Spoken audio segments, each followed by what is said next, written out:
What's up, everybody? It's Clint. This is Monday. This is the Die Hard MMA Podcast. You are watching us live here on Pub Sports Radio, the best freaking YouTube channel on the net today. We are talking UFC Vegas 30. We got fights coming up on Saturday. We got another crazy-ass damn good card, and we are coming off of a nice, solid winning weekend, and that's something not a lot of people can say this week. It was absolute insanity at UFC Vegas 29, but we had a good one. We had a good one. Cannot complain whatsoever. How's everybody doing? Thank you for spending your Monday nights with me. Launching off the chat here, we've got my guy, Grateful Dude. We've got Alan Epstein, Wild is Life, Nevro buddy in the chat. I know you're not going to hear this until you wake up in the morning, but I appreciate you tuning in. Thanks for jumping in the chat before you hit the sack. We've got Dog MMA, my guy, Big Show Picks in the house, Dan Goldstein, Hayden Schneiderman, Uncle Weezy.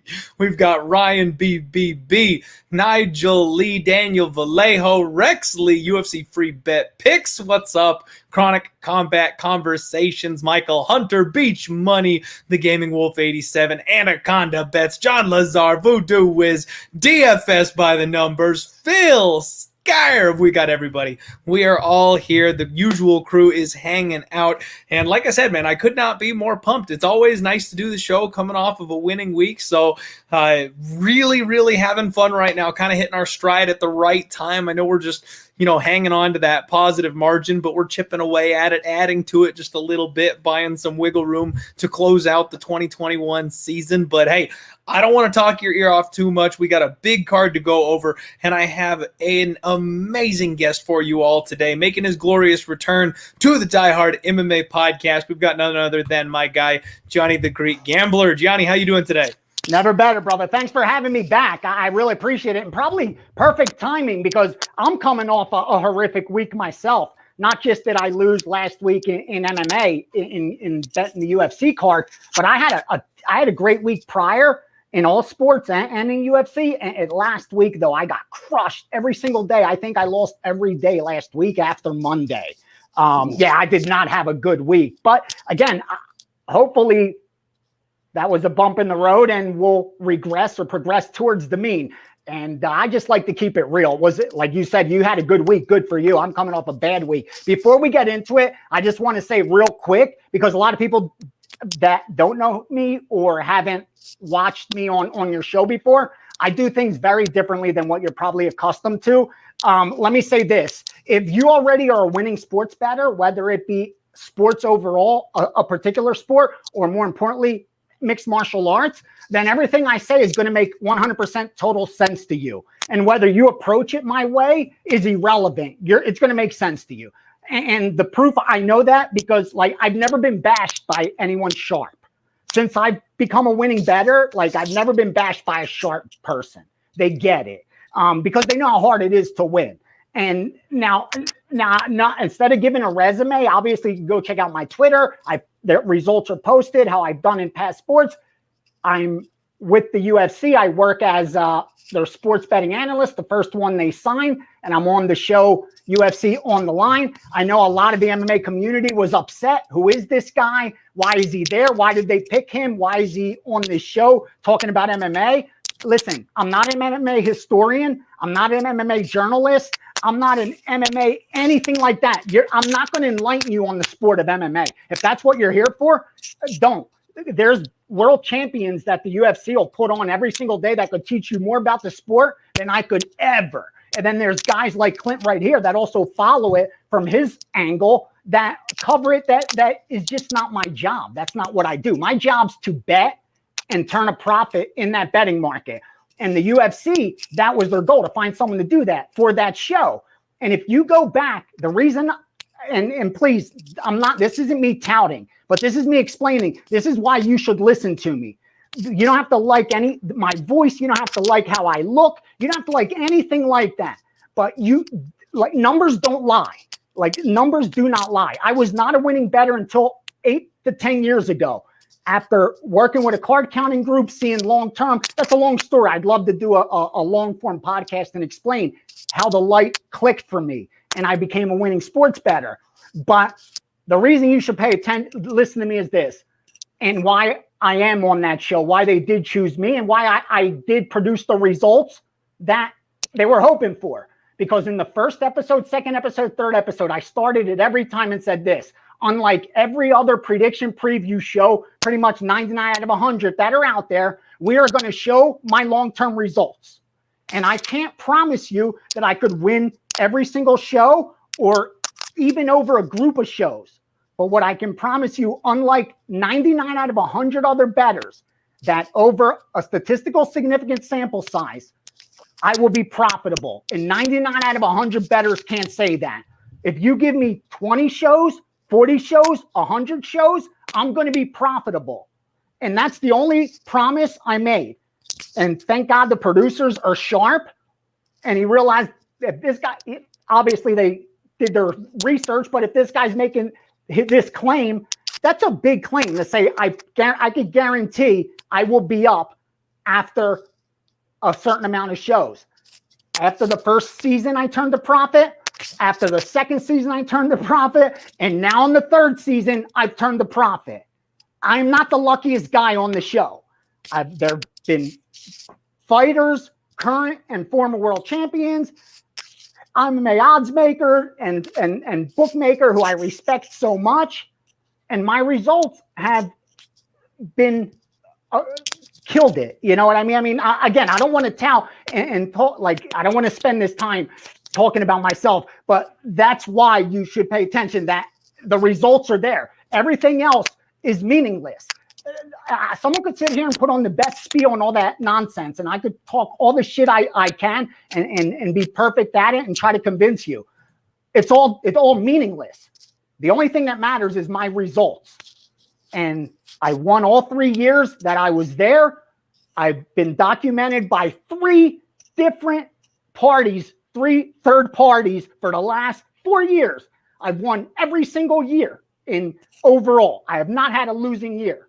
This is dating back to 2015 through 1 third party, and since 2018 through all 3 third parties being documented. So again, you may not love the way I do it, and it may not be, you know, how you approach it, but the results are there. And I'm not asking you to think like me, but I'm asking you to think. And I managed to lose so much money before I learned how to win betting sports. And I learned one thing now in my old age. Smart people learn from their mistakes, but the smartest people learn from other people's mistakes. Like, they don't even make the mistake themselves.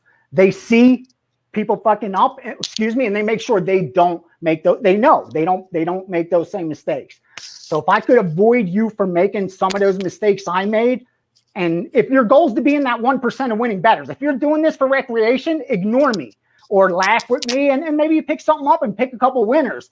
But if you're trying to be in that 1% that actually does this for profit, seriously, I hope I help you towards that road and help get you there quicker, because I hate seeing decent people lose money, bro. Honestly, I hate it. I lost it, and I didn't come from money, and I lost money. You know what I mean? And I know hardworking people that lose money they can't afford, and you don't have to if you approach it the right way. I'm not the smartest guy on the planet, dude. I have a high school education. You know, you don't have to be. There's a reason you take a NASA scientists, surgeons, neurosurgeons, and put them in a casino setting, and they can't beat the house because they haven't found an edge. There's a difference. If you have an edge, you're going to beat whatever game it is long term. If you don't have an edge, all the knowledge in the world is not going to help you. You could watch 8 million fights. You could read 50 preview magazines. If you don't have an edge over the casino's hold, not all that is all fluff. It's all noise, no signal. Speaking of signal, let's dive right in. And real quickly, it's early in the week. I haven't fired a single bet yet. Hopefully we confirm some, and I'm able to send it out to my guys, and we have a couple best bets on the show. Who knows? But I wanted to make sure I do things exactly how I do them. And as you could see, there's not much on here yet because early in the week, but I do have the models that I use, the results of the models, and that's ultimately what's most important. But this is what it looks like by the end of the week. It's all filled up like these, you know what I mean? I'm old school, dude. I write everything, but I love let's dive right in. I don't want to waste anyone's time again. This wasn't an infomercial, bro. I don't want to waste people's time. You understand what I'm saying? No, I really do. I want guys that want to win long term, teach them how to do it. And let's dive right in and do that right here. Let's do it. And that's why we love having you on the show. You do it different than a lot of people, so we love the input. We love the information. We're talking UFC Vegas 30 here on Pub Sports Radio. And the very first fight that we're taking care of here, we're kicking the night off with YancyMedeiros taking on DamirHadžović. And Gianni, this one is a very, very interesting start to our night here on Saturday. Yancy's 15-7, Damir is 13-6, both kind of at that journeyman level of fighters. DamirHadžović, he is in really damn good shape, better than I've ever seen him before. If you check out his Instagram, that's one of the things I like to do is stalk these people and see how training camp is going, see what kind of shape they're in, that kind of thing. He does have a strong jab. He's got a nice lead left hook that I like. He's one of these guys that walks his opponents down, good offensive wrestling, but he's fought a relatively low level of competition in the UFC, and he's really struggled anytime he's taken a step up. He's tough, he's durable, but he's kind of got a bit of a gas tank issue. YancyMedeiros on the flip side of this thing, he's coming off a tough loss to Lando Vannata, who is making his debut down at lightweight. I'm sorry, I believe it was a debut down at featherweight. He's on a 3-fight losing streak at this point, and he's training back with Max Holloway in Hawaii. Not really sure since the canceled fight if he went back out to Hawaii or if he had a spot to stay between now and then. This is a rebooked fight. They were scheduled to go just a couple of weeks ago. I do like YancyMedeiros on the feet. He's got a snappy jab. He likes to work the body. He does have an issue with the grappling, though. Anytime people can get this guy to the floor, that's when he really seems to have a hard time, and his striking defense isn't where you would like it to be. Last time we had this fight set up, I leaned toward Yancy. He's a slight underdog. Right now, we've got Hadžović as a minus 150 favorite, Yancy plus 125 dog. And I got to say, I don't think my read changes. I feel like Yancy is a decent underdog. I'm not sure I can trust him with my money here. And Damir, man, especially coming off the last fight, I think he got pulled out because he had some kind of an injury. They're rebooking it and getting him right back in there. You got to hope he's all the way healthy, but that just kind of makes me lean more towards the Yancy side, the fact that Damir is having some problems and they got him back in here so quick. So it's kind of a dog or pass spot for me on this first fight of the night, but honestly, not a fight that I'm really planning on betting from a side perspective. Do you have anything on this one, Gianni? Yeah, we're going to dive right in, and I'm actually going to give you a bet off the bat because the model supports it. I'm looking right now at the data, and it supports it.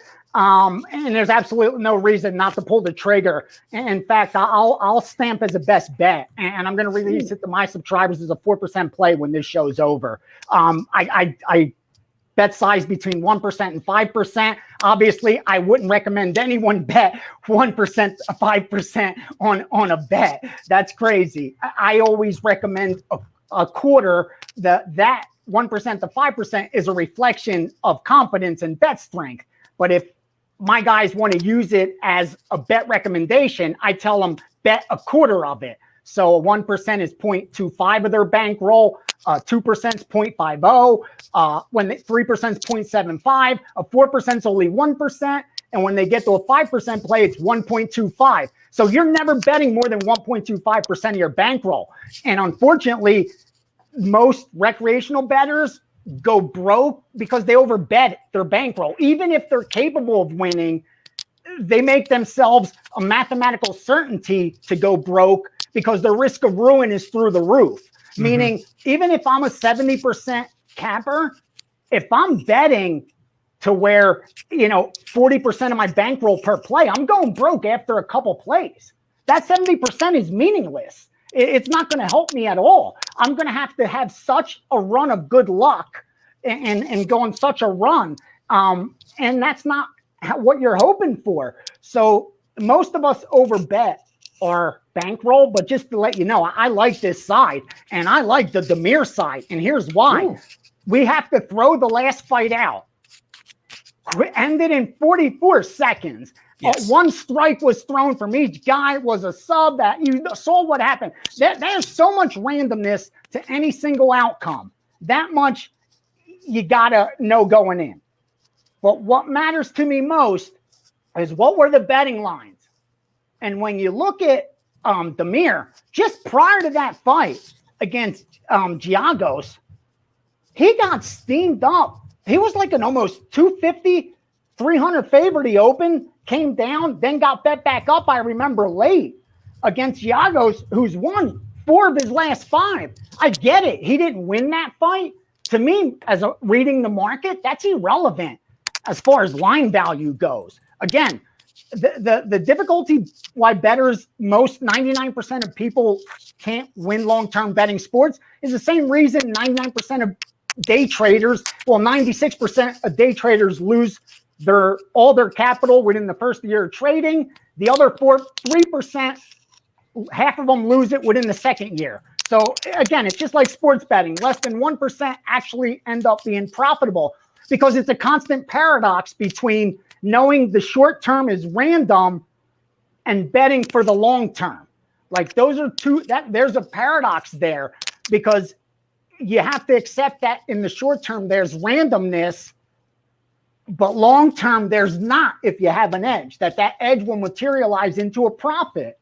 And for me, we've been fading Yancy his last few fights. The model shows the regression was coming since that 2017 fight was the last good win. Let me even look. Again, I'm not a historian or anything like that, so I have to look this stuff up myself. The Brazilian Cowboy fight, he went on a 3-fight skid. Donald Cerrone, exactly. That's when the model started fading him. And it's been right, the regression. And look, he hasn't been busy. He's fought once every year over the last 4 years. Again, the flip side of this coin hasn't been that busy also. But the price at minus 150 to me, I make the true line at least minus 225. Okay. Yeah, I think he wins this fight 2 out of 3 times comfortably. I just don't see the YancyMedeiros. You're paying for the name, like the premiums attached. The positive is the reach advantage, but that's not enough to get the job done here. I think the slide continues. I like the favorite here. I don't think that price is high enough. Okay, there we go. So I had a lean on the dog, but Johnny's telling me the true line should be around minus 200, minus 225. That's a bet. For the show, we'll make it a bet. We got a legitimate bet on the first fight of the night from Gianni. Love having you on the show, man. That's what I'm talking about. Love it. The only thing that I'd really be interested in possibly playing personally on this one would be a little later in the week when the totals come out. I'd be looking under. I think this is a decent violence type of spot. You know, you've got DamirHadžović, who's got 7 wins, 54% by knockout, and then he's got 3 submissions, 23% of the wins by knockout. He only goes to decision 23% of the time when he actually manages to win. Now, he's lost 4 decisions, so he doesn't do well on the judges' scorecards. But Yancy, on the flip side of this thing, man, he hasn't gone to this decision hardly at all either. He's got 8 knockouts for 53%, 4 submissions for 27%. You're looking at an 80% finish rate when he wins his fights, and 4 of his 7 losses are by knockout. So neither of these guys tend to go the distance. You've got DamirHadžović that's got some big bombs on the feet, and YancyMedeiros with very questionable striking defense, but he's got some pop on his punches and that reach advantage. So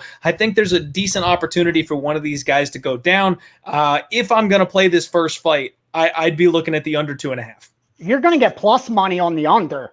You know, it's a welterweight bout, coin flip, whether it goes to decision or not. A lightweight bout, that's a coin flip, 50% in the UFC, 51% MMA overall. So, and historically over the last couple with these guys, you're going to get plus money on that. That's the spot that I'd be looking at for sure. So early leans all the way for you guys here. We've got some more coming up. Next fight of the night, we've got another interesting one here. We're scraping the bottom of the barrel a little bit this week, Gianni. We've got CharlesRosa taking on JustinJaynes. Now, you guys probably are very familiar with these names. Both these guys have been pretty active recently. JustinJaynes, the guitar hero, a guy that made a big splash in his UFC debut, winning very quickly by knockout, up a weight class. And ever since then, he's been kind of a Donald Cerrone type where he'll sign on the dotted line to fight anybody, but he's been fighting up a weight class. He's definitely punching above the belt here, fighting these bigger guys up at 155. He's a natural 145. He finally gets to drop down to 145. He's got a full camp for this one. He's not going in on short notice. He's fighting at the right weight class. And I think that's definitely something that we could see play here. Now, what we've got is an 0-3 fighter coming up against a fighter in CharlesRosa who's definitely proven in the UFC's division. This guy he alternates wins and losses. So he's basically a 500 fighter in the UFC, but the fact is he belongs. He's beaten a bunch of other people at the UFC level, so he at least has a roster spot. He's got high-level Brazilian jiu-jitsu, serviceable striking, and I've noticed he really struggles when he can't control the grappling of his opponent. He's going to be the bigger man here, CharlesRosa, and I think that there's an opportunity for him to be able to manage JustinJaynes, but Jaynes, he's deadly in that first round, man. If he's got any type of a shot, this is the definition of a puncher's chance type of fighter. He comes in right out the gates, winging big bombs, looking for damage, and I really think he can put anybody at featherweight away in that very first round. After that, he kind of fades off. Rosa can get the grappling going. Man, if history tells us anything, Rosa's been alternating wins and losses since 2014, and the win is coming up next since he's coming off of an L. I know those trends really don't matter for much, but it is pretty hilarious that he's done that for so long at the UFC level. Rosa's a minus 175 favorite. Jaynes is a plus 145 underdog. And man, I would have to side with the grappling of CharlesRosa, but I hate that minus 175 line. How do you feel about this fight, Johnny? You nailed it. I'm going to keep it simple. If I'm not going to bet a play or there's not much to share, I'm not going to waste your time. I rather take questions from guys if you have any. Bottom line is this. I think it's JustinJaynes or you pass. You leave the fight alone. And the reason is this. CharlesRosa hasn't been consistent enough to lay this kind of price.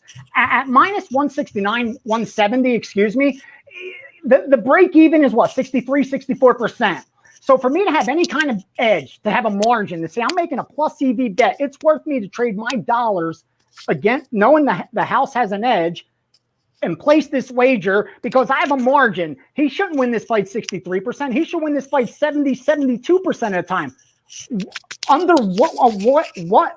what supports that? Like, I see nowhere in the data other than the grappling advantage, like you said, which at least the data shows he has a significant grappling advantage, but he hasn't had a single takedown over his last 4 fights. His last takedown in the UFC was in 2017. So again, big sample size. Yeah, it looks good, but I haven't seen any of that late. So where's the confidence to go lay this minus 250 or so that I have to feel the line should be if I'm going to lay 170? I can't think the line should be 170 and bet it, or I can't think the line should be 175. There's no margin there.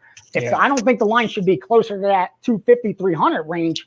There's no reason to bet it, and I just think that's way too high. I think it's JustinJaynes or leave it alone, but I don't think there's enough value there. If this gets up to that minus 200 range and the margins get closer, you can get that plus 175, plus 180. It may be worth sprinkling a little something on them. Otherwise, it's probably a pass.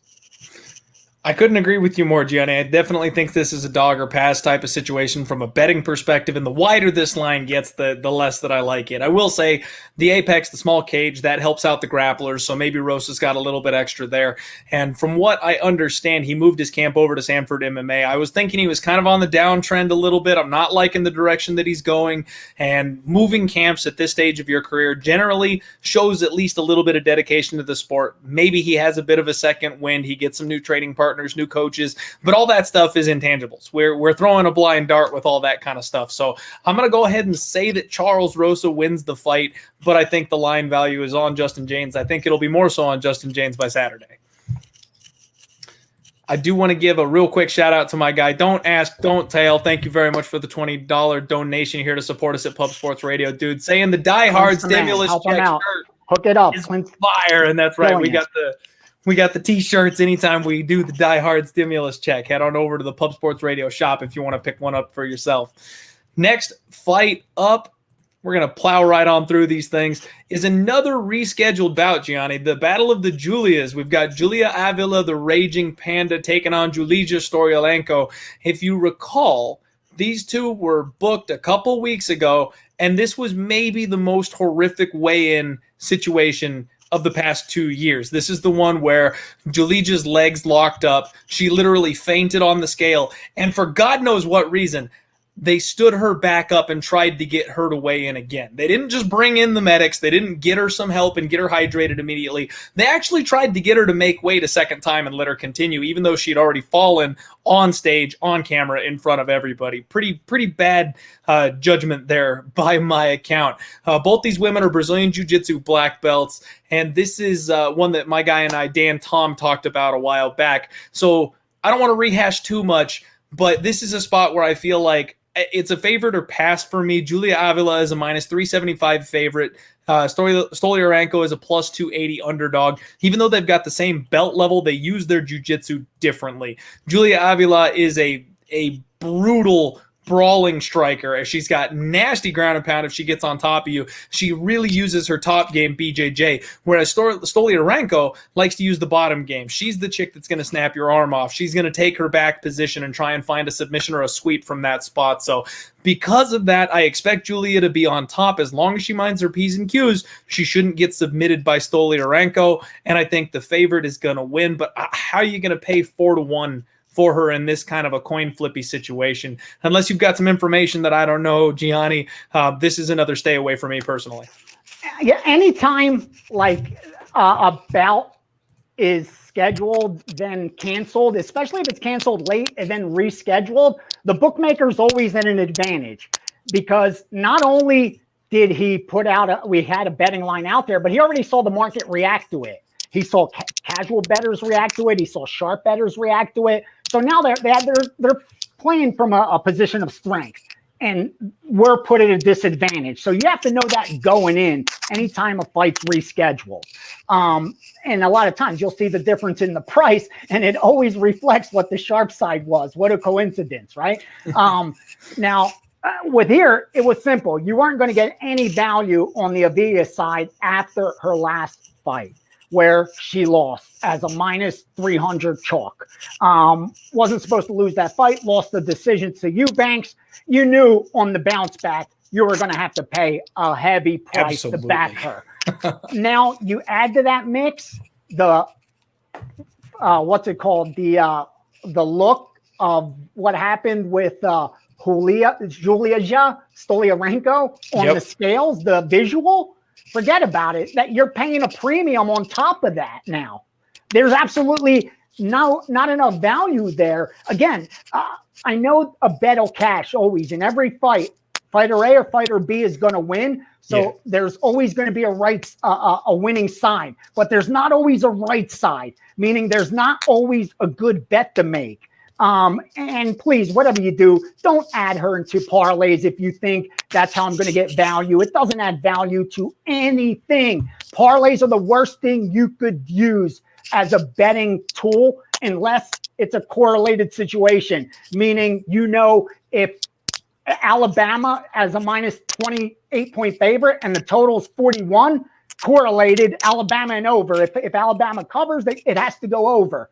That's why when spreads are that high and totals are that low, sportsbooks here in Las Vegas won't let you parlay it. They lock it. They know in that spot, the bettor has the edge. They want you betting normal parlays. They want you adding JuliaAvila to your parlays. Here's why. They just released 20 years of data. Here, I'll share that with you real quickly. Out of every dollar we bet straight, they expect to make between 5-6 cents. That's even higher than that 4.5% hold that's at minus 110. And that's because of our biases, and they're able to shade the line against us. That's what they make long term. On parlays, they've released this now, between 30 and 40% is the hold. Out of every $100 that has been bet on parlays here in the state of Nevada, they have made $30 to $40 in that range. You're not beating that kind of hold, dude. It's not happening. Again, I've hit 6, 7, 8. I hit a 10-team parlay before. I'm down lifetime. I'm not up lifetime in parlays. I throw it in. I call it my lotto ticket for fun, and that I have a gamble in me. We all do. We're not in this by accident. And I get my gamble out of the way. I'll toss in a 5, 6, 7, 8 fighter parlay, knowing I'm taking the worst of it. But please don't use it as a strategy thinking I'm going to use this to make money. Don't use parlays. You're so much better off straight betting. Adding a minus 400 to a minus 110, it adds $30, $35 to your $100 parlay. Meaning if you were going to bet that minus 110 straight, you win 100. If you add that minus 110 to a minus 400, you now get back 135. You're getting 35 extra bucks to take on that risk. Makes absolutely no sense. The upside ain't high enough. Stay away from parlays. Sorry, public service announcement. Hey, it was a good one. It was a good public service announcement. By the way, we were this close to hitting a 150 to 1 parlay. It would have been beautiful. God bless you. I hope you would have nailed it. I hope you would have nailed it. It was Chito Vera, man. We had Grant by decision, and Chito got the nod, so blew it up on the last leg. I was on the Grant side. I was on the Grant side, too. I'd make that bet again, Gianni. He fought his ass off. No regrets. That's the good thing. That's when you know. It's like when you beat the closing line by 40, 50 cents. You did your job. Now it's the fighter's job to go out there and do his. You can't do anything but get a good margin and put yourself where you got the best of it and you got a better ticket in your pocket than what the closing line is at. You do that over and over, you're a lock to turn a profit. In fact, the sportsbooks won't take your action if you do it. If you beat the closing line constantly, they'll stop booking you. So yeah, get ahead of the market anytime you can. Love it. And shout out to my guy JaiHerbert here telling me to rock the mustache to go with the beard. So first off, the wife hates the mustache. That's part of why I don't. Second, I'm doing my best Kamzat. I gotta be ready to go for war here with the beard. And thirdly, I look like one of those creepy porn stars. I can't fill in the mustache for some reason. Genetically, just not working for me. So all you're getting is the full beard here. Next fight up, we've got MarcinPrachnio taking on IkeVillanueva. Johnny, this is one, honestly, maybe the bottom of the barrel fight this week, but the one I was most excited to hear your take on and see if there's anything in there, because I actually did make a bet on this fight. MarcinPrachnio 14-5 taking on Ike, who is 18-11. Now, Prachnio, we got to wonder if we're seeing Prachnio 2.0 here, right? This guy made it to the UFC, undefeated prospect. People are hyped on him. He's nasty. He kills everybody. And then he goes 0-3 with all 3 losses coming by first round KO. I mean, talk about getting washed right out the UFC. And then he comes back against Khalil Roundtree a couple weeks ago and looks like a brand new man. He found his chin. He can take a couple shots. His striking has definitely leveled up. He looked fantastic. And after one win that everybody thought he was going to just get absolutely handed on, by the way, Gianni, you talk about line value. The round 1 Khalil Roundtree prop, not Khalil to win, but the round 1 finish prop was minus 110 by the time the fight kicked off. I remember because I looked last time. Everybody thought this kid was just going to get absolutely demolished. Now he's a minus 225 favorite after one good performance.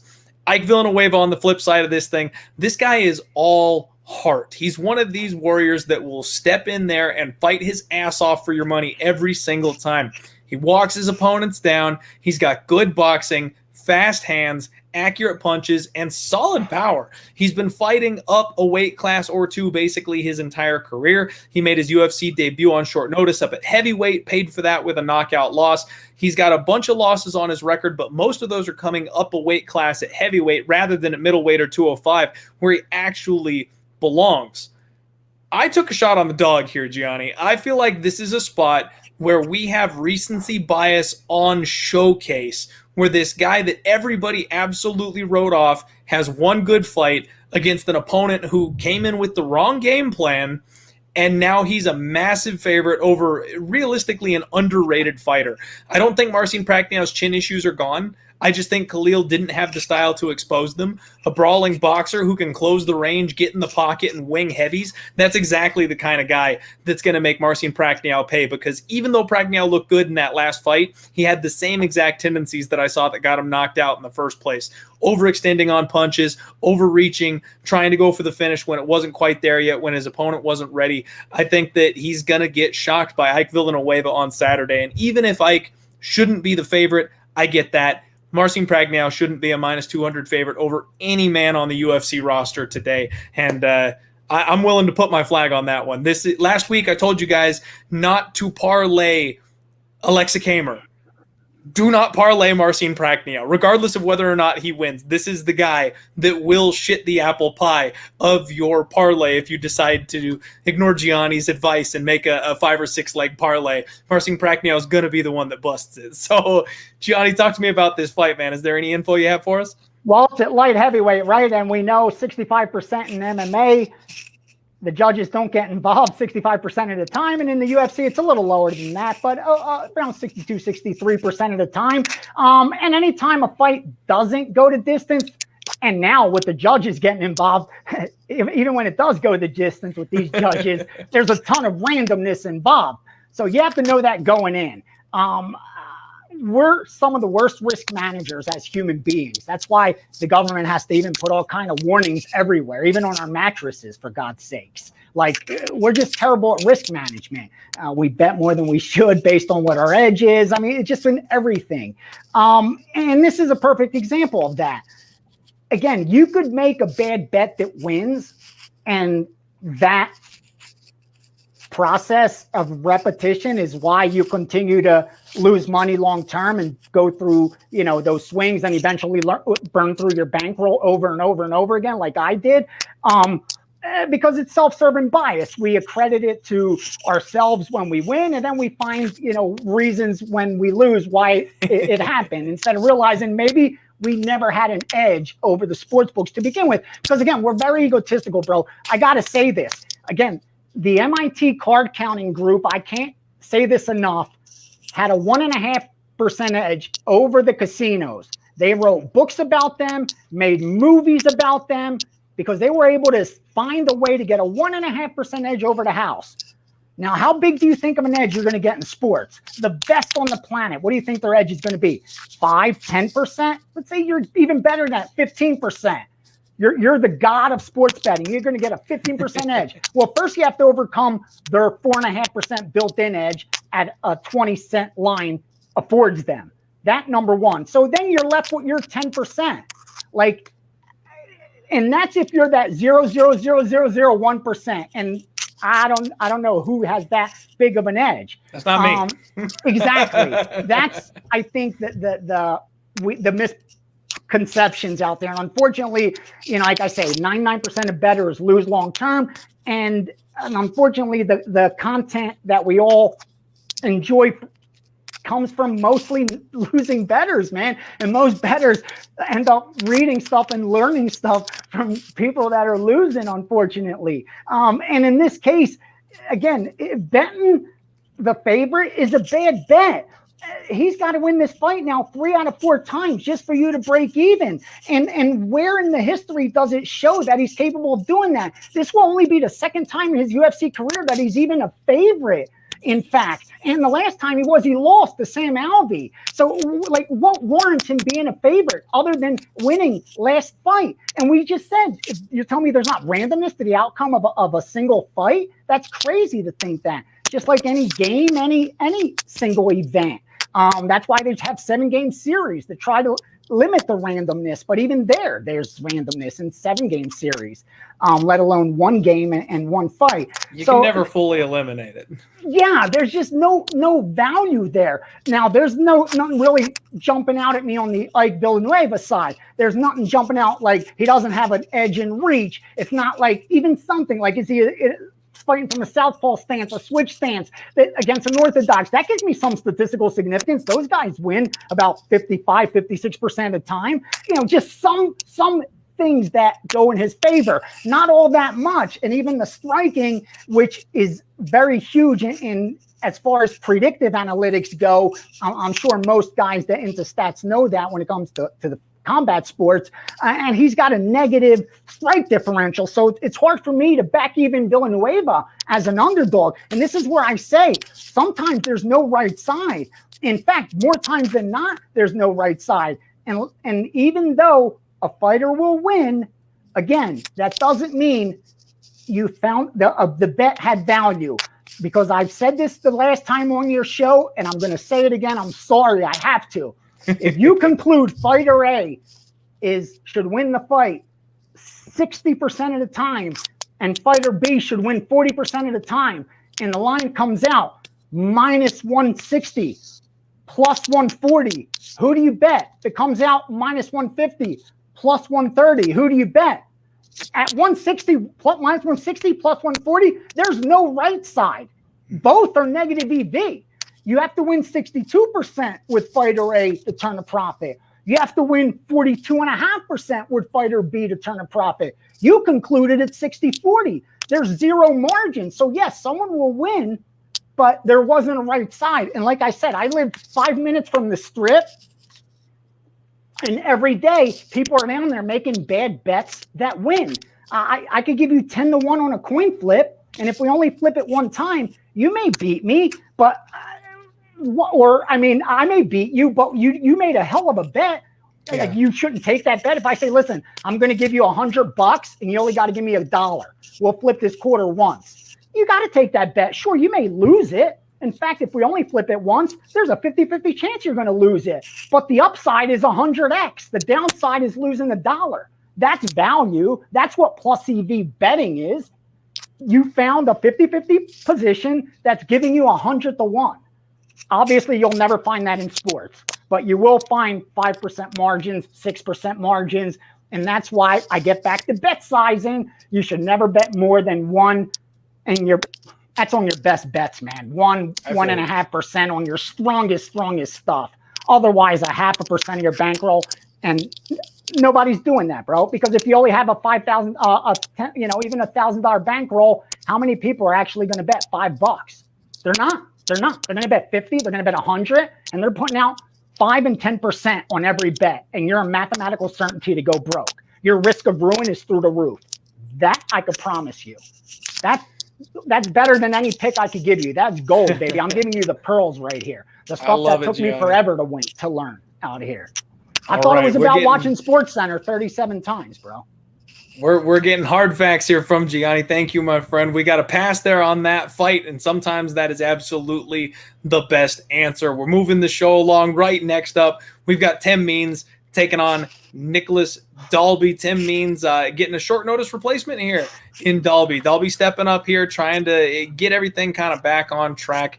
This is an interesting fight, in my opinion. Dalby's a plus 140 underdog. TimMeans a minus 165 favorite. Tim is a slick striker, man. He's 31-12.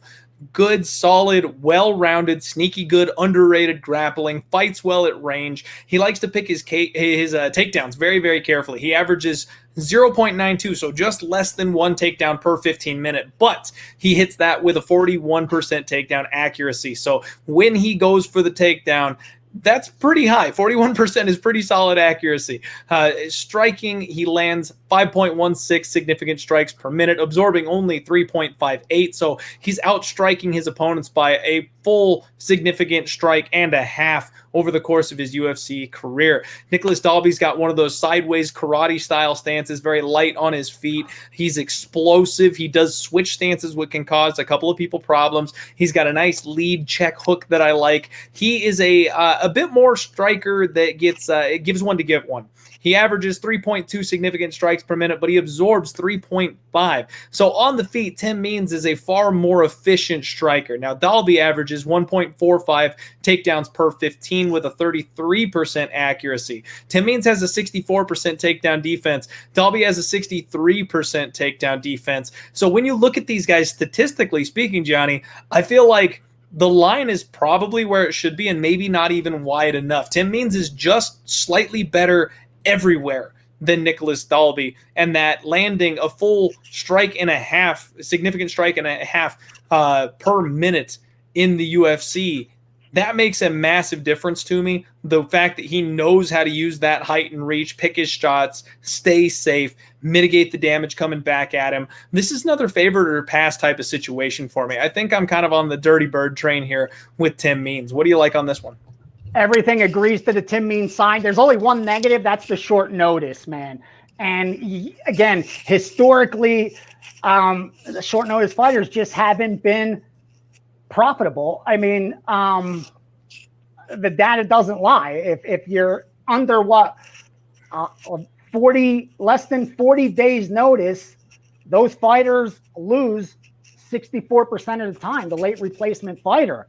Now, short sample size, less than 30 days, If you look over, people will say, what is he talking about? Over the last four fights, 3 of the 4 times the short notice fighter won. Over the last 8 times a short notice fighter in the UFC, 5 of those times the short notice fighter won. But over the last 35 times a short notice fighter stepped into the UFC, they only won 8 of the last 35. So that actually helps us. That's why we tell bettors, when in doubt, zoom out. Like, small sample sizes don't mean all that much. Big sample sizes do.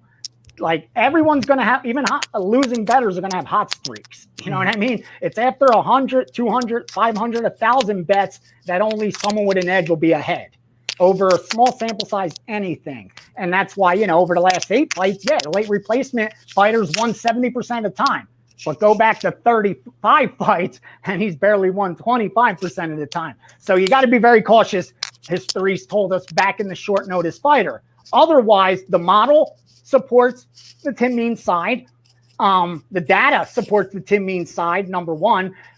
The striking's such an advantage. I mean, you nailed it with the negative strike differential, the low volume. TimMeans almost 2x the amount of volume per minute landed in significant strikes.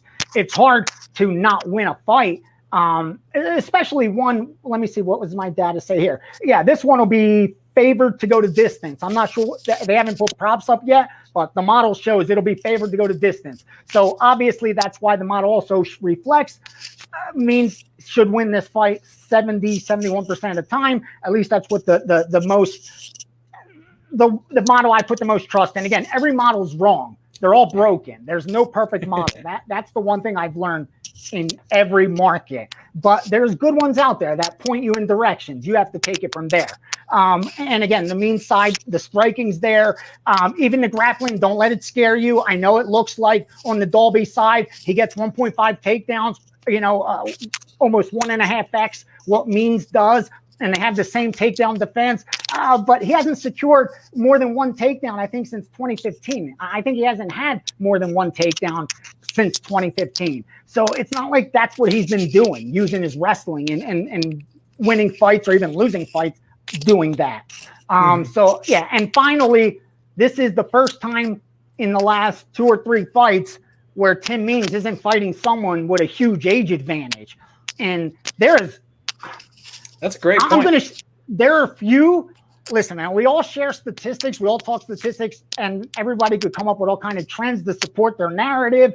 And again, if I like fighter A, I'm going to find trends and data that support fighter A. If I like fighter B, I'm going to read off trends and data that support fighter B. Obviously, we all can make cases for both fighters. The key is the data should lead you to the pick, and not the other way around, where you make the pick and then you go and cover the data that supports that fighter. That's doing it backwards.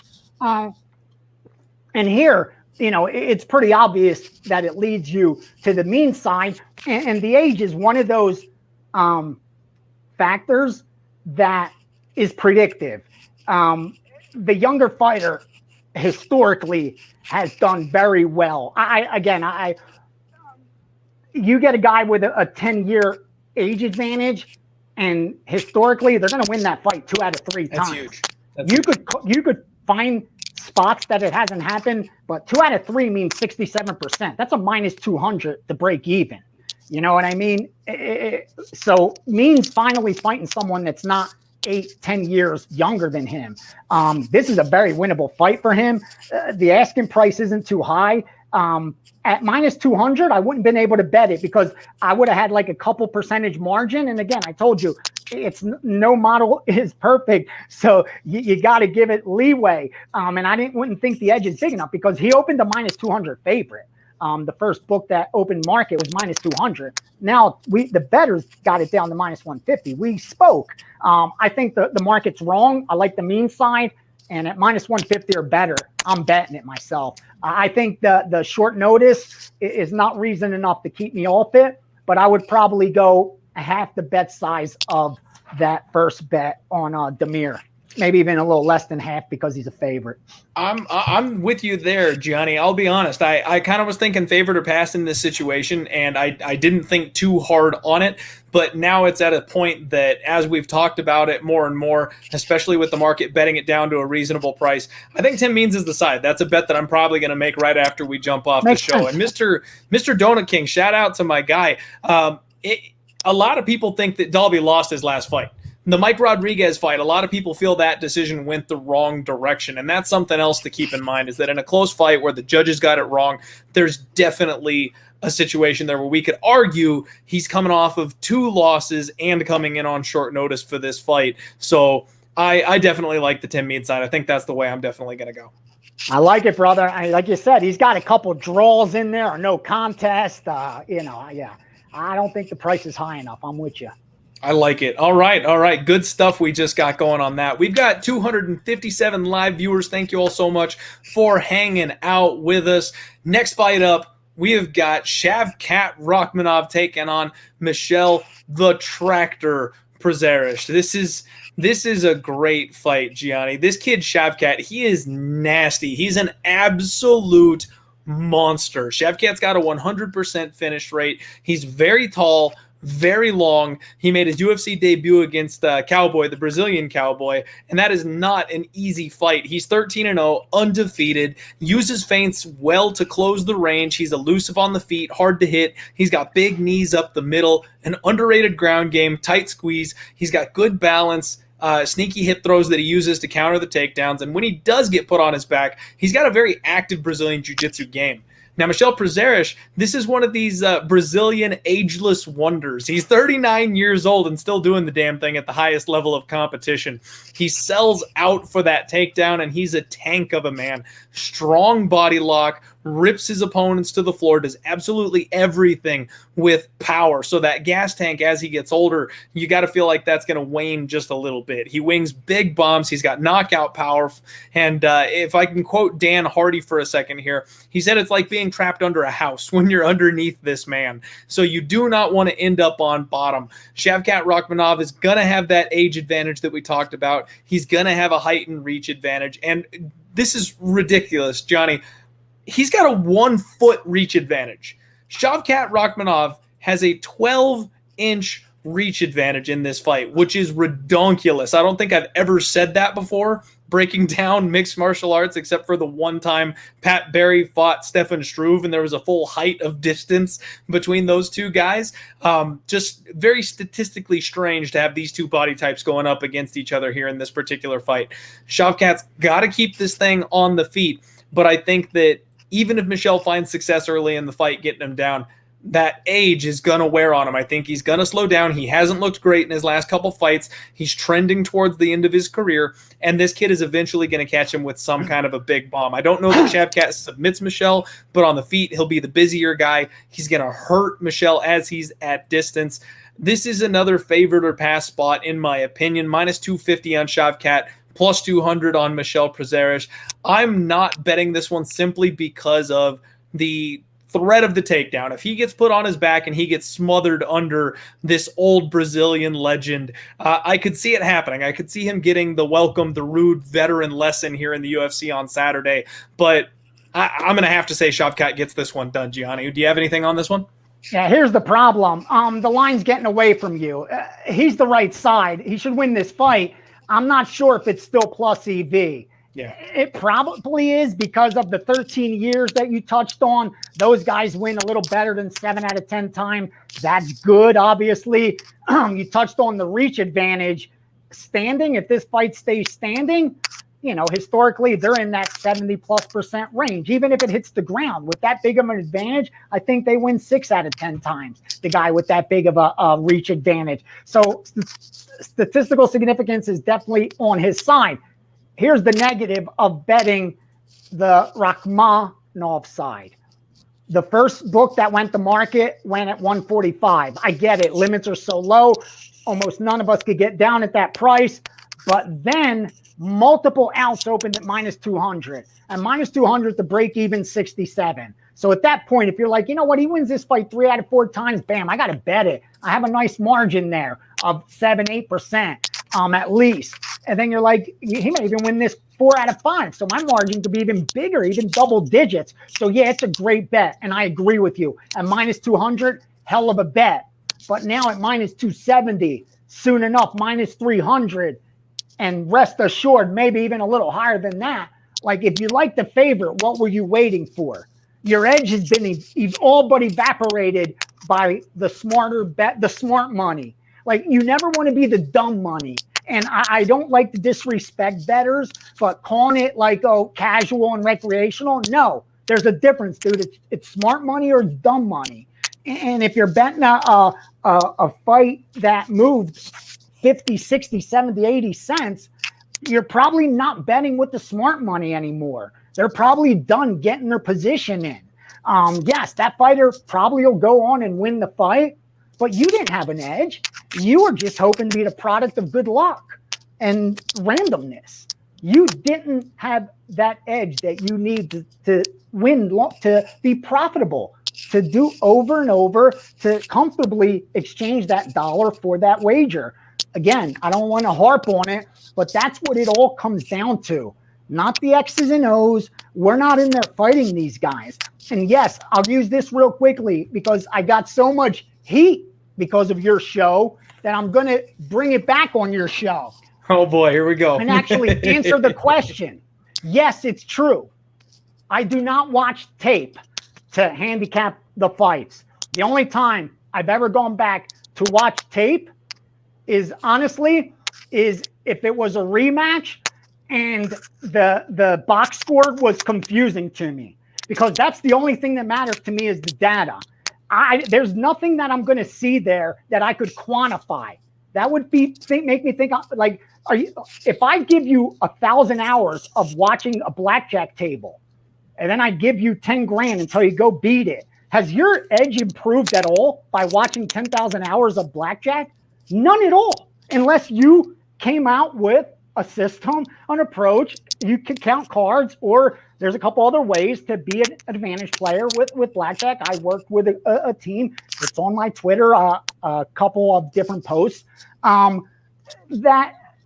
the only way you're going to do it. So why am I going to waste all that time watching all this film? I can't quantify it. Like, to me, again, it doesn't make sense. To me, I look at it, it's the lazy way, because doing all this shit, all these writing, all this percentages, all this, yeah, dude, it's boring. It's not fun. I'd rather sit back, watch fights, and be like, what, over and over and over again, and pick the winner that way. And then I promise you, that's what the sportsbook hopes you do, and continue to do and continue to do. And that's why some of the best analysts on the planet make the worst bettors in the world. They make the worst traders in the world. The best analysts on CNBC make the worst traders on the planet. And the best analysts in sports make the worst sports bettors on the planet. There's a reason for that, because the analyst, that has nothing to do with beating the sports betting market. They're apples and oranges with each other. That's why I said, if you could beat one sport, you could beat all sports. It's beating that market, learning how to have an edge over that market. And you're arguing right now saying MMA is different, MMA is different, MMA is different. No, it isn't. Same sports book, same odds makers, same hold. Just the margins are actually a little worse early on in the week than some other sports. And the edge is greater because the liquidity is less, so you get less betting syndicates. That's the only difference. Otherwise, it's a sports betting market. So again, the Rakhmonov probably will win, but if you didn't get down at minus 200, even minus 225, 230, 250, after that, it ain't the smart money no more. Call it what you will. Even if he wins. All right.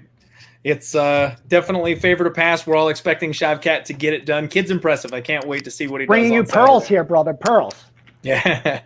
What we've got coming up here is the closing fight for the preliminary card. An absolute banger. RaoniBarcelos taking on TimurValiev. Man, RaoniBarcelos, maybe one of the best kept secrets in the UFC. Like, the sports bettors know about this guy. 16-1, maybe one of the most well-rounded fighters on the roster today. Defensively sound, nasty calf kick. This guy flurries when his opponents are hurt up against the fence. He's got big uppercuts, big clinch knees. He's got flow state BJJ, and what I mean by that is it doesn't matter if he's on top, good position, bad position. He finds his way through. He finds his way out. And when he's on top of his opponent, he just stays there. You can't not get get out from under this man if he's on top of you. He always looks to hunt the back. He threatens submissions constantly. 85% takedown defense rating, so you're not getting this guy to the floor unless he wants it there. He averages 2.23 takedowns per 15 minutes with a 56% accuracy. Just ridiculous stats for YancyMedeiros. Now, TimurValiev, he's kind of the best non-UFC fighter out there for a lot of people. They expected this guy to get to the UFC. They expected him to come in, make a splash, be a big deal. And he came in and got his ass whooped in his UFC debut. Now, I say that a little tongue-in-cheek. He was beating the brakes off of Trevin Jones. And then because of not being able to put away this young, durable fighter, he started to slow down. He started to gas out. He underestimated his opponent, and he paid for it in a big way. Trevin Jones is always going to have that awesome knockout on his highlight reel because of that night. But TimurValiev really righted the ship in his second UFC outing. He showed us what he was capable of, got in there, went back to his grappling base, controlled his opponent, mauled him. So this is a huge step up in competition for TimurValiev against a very, very dangerous opponent. YancyMedeiros is a minus 250 favorite. The comeback is plus 200 on TimurValiev. Both extremely well-rounded, both very talented strikers, both very risk-adverse fighters. Reminds me kind of John Fitch. Like, they're not going to put themselves in a bad position. They're always stacking the deck for themselves. This is a really tough fight to call, Gianni. This is another one that I gotta feel like maybe the line is a little bit wide. TimurValiev maybe getting a little bit disrespected here, but I have never ever bet against YancyMedeiros, and I can promise you I'm never going to. He's going to retire before I take the shot against YancyMedeiros. So I'm gonna say Hani gets it done. I'm gonna say he gets the win because I can't see TimurValiev being such a good grappler that he can overcome that 85% takedown defense that's been battle tested at the UFC level. I think Hani does enough to win, but it's going to be close. I think it's going to be competitive. And again, just one that I really have no desire to put my money on. Do you have any takes on this fight? Yeah, if anything, my money is going to be on Timur or nothing at all. And at the end of the card, I could break it down and put some units in place so we could see what the results are. But I'm leaning heavily on that side, and the reason's simple. Yeah, Barcelos has looked very impressive of late, but you're supposed to. You're a minus, 400 favorite in 3 of the last 4 fights. I think in one of them, he was like a minus 1,000. Again, you did what you were supposed to do. And the fact you chalked up some nice statistics with that, that's great against that strength of schedule. You have to weigh it for the strength of schedule. 60%, 67% striking defense? Yeah, against the strength of schedule. 85% takedown defense? Yes, against the strength of schedule. I look at the Timur side. After that first loss, he became, that night, if I could pull out my sheet and you'll see a circle that says bet next. Like, I knew you were going to get value on him the next time around. Yep. Because not only did he get the wise guy money in that fight he lost, and was a significant favorite, but I knew he wasn't going to get the respect. He didn't have that even though he had the record, he didn't have the name recognition to get any kind of leverage in the market. Still getting none. This, I wouldn't go as far as saying this is a coin flip fight, but this is a lot closer to 50-50 than it is 75-25. That much I am sure of. Again, I'm not telling you it's 50-50, but I'm 100% telling you it's not 75-25. That much I can promise you. And that you need at least that much to bet the Barcelos side at this number. You're going to get him at minus 220, 240, 250. That's just a little bit too high, you know, not the youngest fighter on the planet. Again, there's not enough there to make me want to make me conclude that he should be a minus 300 or higher favorite against Timur. I just don't see it. So for me, it's dog or pass. And in fact, I'm starting to like that dog side. The more I'm looking into this fight, the more I'm seeing he's the younger fighter, the strength of schedule for sure. And I get it, even a lot less UFC fights. But still, what's it called? I'm looking right now at Barcelos, his first opponent, Holloway had a win in the UFC. Then he went to Gutierrez. Gutierrez, pretty good. He had a run. He's got a run. That's pretty good. Right? Hodgson. Said Nurmagomedov and Khalid Taha, though. Those are good opponents. Yeah, there, exactly. And you got and you're paying for it. One was in 2019, one was in 2020, and you're paying a lot of juice for it. Probably will win this fight, but I don't think it's plus EV. I think I'm going to be on Timur. I think I will. Okay. All right. Dogger pass from Gianni. I don't hate the read. I absolutely get it, and I absolutely understand it. Just not. And real quickly, the one thing, if you're betting dogs, you have to be willing to look the fool. Like, again, not touting at all. Please, I promise you, I'm not touting. Over the last 365 days, I'm number one in profit at the sites I'm at. Over a lot of cappers there. And what I could in MMA and pretty much overall, what I can promise you is I've looked the fool many a times because I'm willing to bet the dog. And if you're betting plus 200 favorites, plus 300 favorites, dogs, excuse me, you have to know going in, you're going to throw out, 4 out of every, what am I talking about? 5 to 6 out of every 10 tickets. If you could get plus 200, you're going to throw out 6 out of every 10 on your good runs. If you're betting plus 200 or higher dogs, get prepared to throw out 6 out of 10. So you'll look the fool. That's why if you're on a show, just give out the favorite on every MMA fight. If they're not, if they're not holding your record, just give out the favorite. They win 65% of the time in MMA. The only sports that are higher is NHL and Major League Baseball. Otherwise, just give the favorite, but you'll go broke betting it, obviously. Gianni, I get roasted every week. I'm the guy that takes the shot on the big stupid dog, so I get roasted every week. I'm right there with you. You'll turn profit long-term doing that. Not every dog, but you're on your way to profit. If you're on more dogs than favorites in MMA, you're on your way to profit. If you're not profitable yet, again, I don't know what they're doing is their own business. That's your own business. But if you're betting more dogs than favorites, you're probably doing pretty good. I like it. All right, that's the preliminary card, folks. We're headed to the main card, UFC Vegas 30, coming up here on Saturday. I do just want to mention one of my sponsors here. They've been with me since the beginning, GOAT Capital Sports _ on Twitter. Make sure you go check them out. They've been doing some good stuff, especially in golf. That's one of their specialties. They cover all the other sports that I can't hang in: baseball, basketball, women's NBA, curling, whatever you want. They've got options and a reasonably priced package for you. Make sure you check out GOAT Capital Sports on Twitter.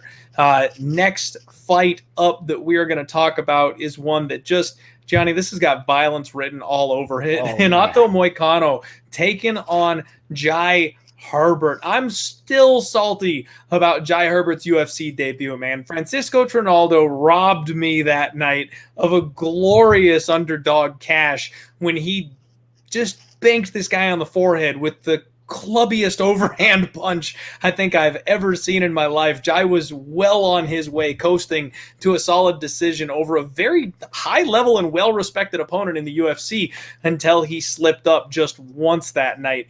This fight's happening at lightweight. Now, RenatoMoicano, this guy is incredibly talented, very skilled, high-level jiu-jitsu black belt, trains at ATT with some of the best people in the world, but he's 1-3 in his last 4. What needs to be said is that this is a massive, massive step down in competition for him. He's been fighting some of the absolute best strikers in the world, but he seems to be a bit chinny. Like, for how serviceable and how good this guy is on the feet, he can't take a punch. He doesn't have a single win by knockout. All of his wins are by decision or submission, so he really relies on that ground game, even though his boxing is looking sharp. His striking is looking sick. He just can't quite get it done on the feet. And he seems to have fallen in love with his striking for some odd reason, even though he's just not getting it done there. Now, Jai, this is a guy who's been training with Leon Edwards, and we've seen how good Edwards has looked as of late if we don't count the 5th round against Nate Diaz. He's coming off of a layoff. He did catch COVID. That's something everyone probably should keep in mind here. He's a very technical, rangy striker, very fluid on the feet. He's got a hard, snappy jab, and he controls range really, really well on the feet. He's quick, he's light on his feet, he circles well, always cutting angles, and he's really strong in the clinch. He's got big clinch knees and elbows, but he is a bit hittable, and that's the downside, is that both these guys, in my opinion, have serious chin issues. Now, JaiHerbert is going to have a 5-inch reach advantage, and I think that's going to play a difference here when they strike. I think Moicano really has got to go back to his roots here. He's really got to get the grappling going. But some of the punches that he landed on Rafael Fiaz, one of the greatest strikers in the world, his last fight out, pretty sure those shots would have put somebody like JaiHerbert down. We've seen him hurt. We've seen him wobbled. We saw him knocked out in his last fight. I think that JaiHerbert is live here. I can't lay minus 250 on RenatoMoicano with what we've seen from him, with the chin issues we've seen from him. I absolutely think that JaiHerbert has a puncher's chance. So if anything, I would roll the dice on the underdog from a straight bet here. But what I like even more is the under, Gianni. These guys, the way that they fight, I just don't see them I don't see them getting into a boring striking match. Somebody's going to get caught in this fight. And if Moicano gets this fight to the ground, I don't think JaiHerbert can swim in those deep waters. So I think there's enough firepower on both sides to cash an under ticket here. And I think there's also enough durability issues on both sides to open that door up for a finish on either side of this thing. I'd be looking at the under 1.5. It's sitting at plus 130 at the opener right now. There's only one place you can find it, so nobody can really bet it. There's not a lot of access to it. But if anything, I'm looking on under on this fight, Gianni. I'll bet the violence. How do you like this one? It makes sense. It makes sense. And listen, I agree with every single word you said. The problem with Moicano is he's built equity, man. I mean, if you look through the career, big sample size, it's impressive. He was beating Ortega. Going into that fight, he was 3-0, had beat Jeremy Stephens by split decisions, you remember? Then he was beating Ortega. Ortega got, I mean, if you look at the box score, it looks like he won. He was +2 in takedowns. He was +45 in significant strikes. And he got caught in a guillotine at the end of the fight in the third round.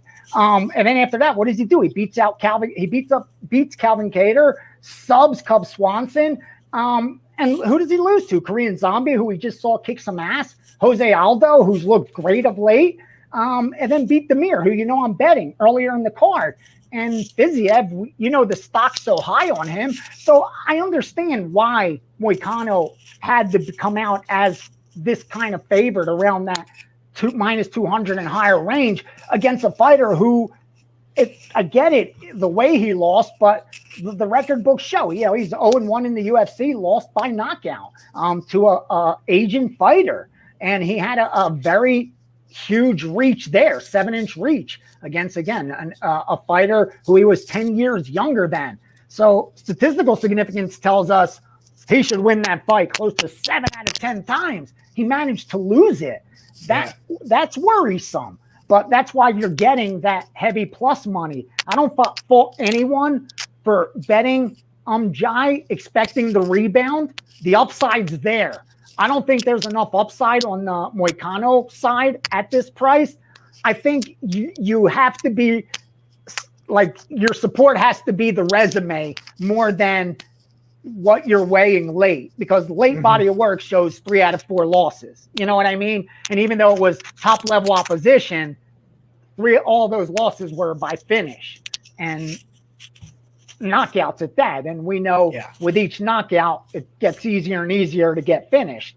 So we're on the same page, man. I think it's dog or pass.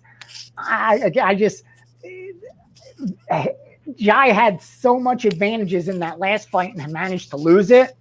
I don't know if the plus money's there enough to bet him. Maybe if it gets higher, I could see it. Okay.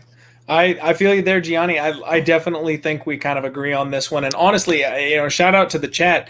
We had somebody call in Moicano by submission, and that's maybe a nice little prop to play because he's been striking so much. We found a couple spots recently where the books have simply forgot about how good of grapplers these guys are. There's been a couple, man. I snagged 12-1 on my guy Brandon Moreno by submission over Davison Figueiredo because they forgot that he knows how to grapple because of his recent trend of fighting. That might be something that we can look at here in this fight. We got to wait for those props to get out here a little bit, but I would not hate that sub prop if it's at a decent price for Moicano. I like it, brother. I like it. All right. So we have the next fight coming up here. Another short notice spot. We're going to skip over this one, everybody. WarlleyAlves is not fighting Ramazan Emeev. Ramazan Emeev, unfortunately, got dropped out. he has an injury. Sorry about that. I'm stumbling over the words here for some reason. Alves has a new opponent, JeremiahWells, making his UFC short notice debut. Hasn't fought since 2019. He's a 34-year-old Brazilian Jiu-Jitsu black belt. He actually reminds me a lot of Francisco Trinaldo. He fights kind of the same way. Big, explosive, winging power shots to close the range, likes to grapple, get on top of his opponents, but he's fought a super low level of competition. I just want to give you all kind of the bullet point notes on this guy. I need to do a lot more research, and there's not a ton to talk about right now because there's no numbers on this guy. We don't know anything about him at the UFC level, and he's only fought bad people outside the UFC. WarlleyAlves is a minus 205 favorite, plus 165 comeback on the other guy. I'm not a huge WarlleyAlves guy, but he seems to have turned a corner in his career. He ruined my night against Munir Lizez the last time out. He's kind of a hot and cold guy.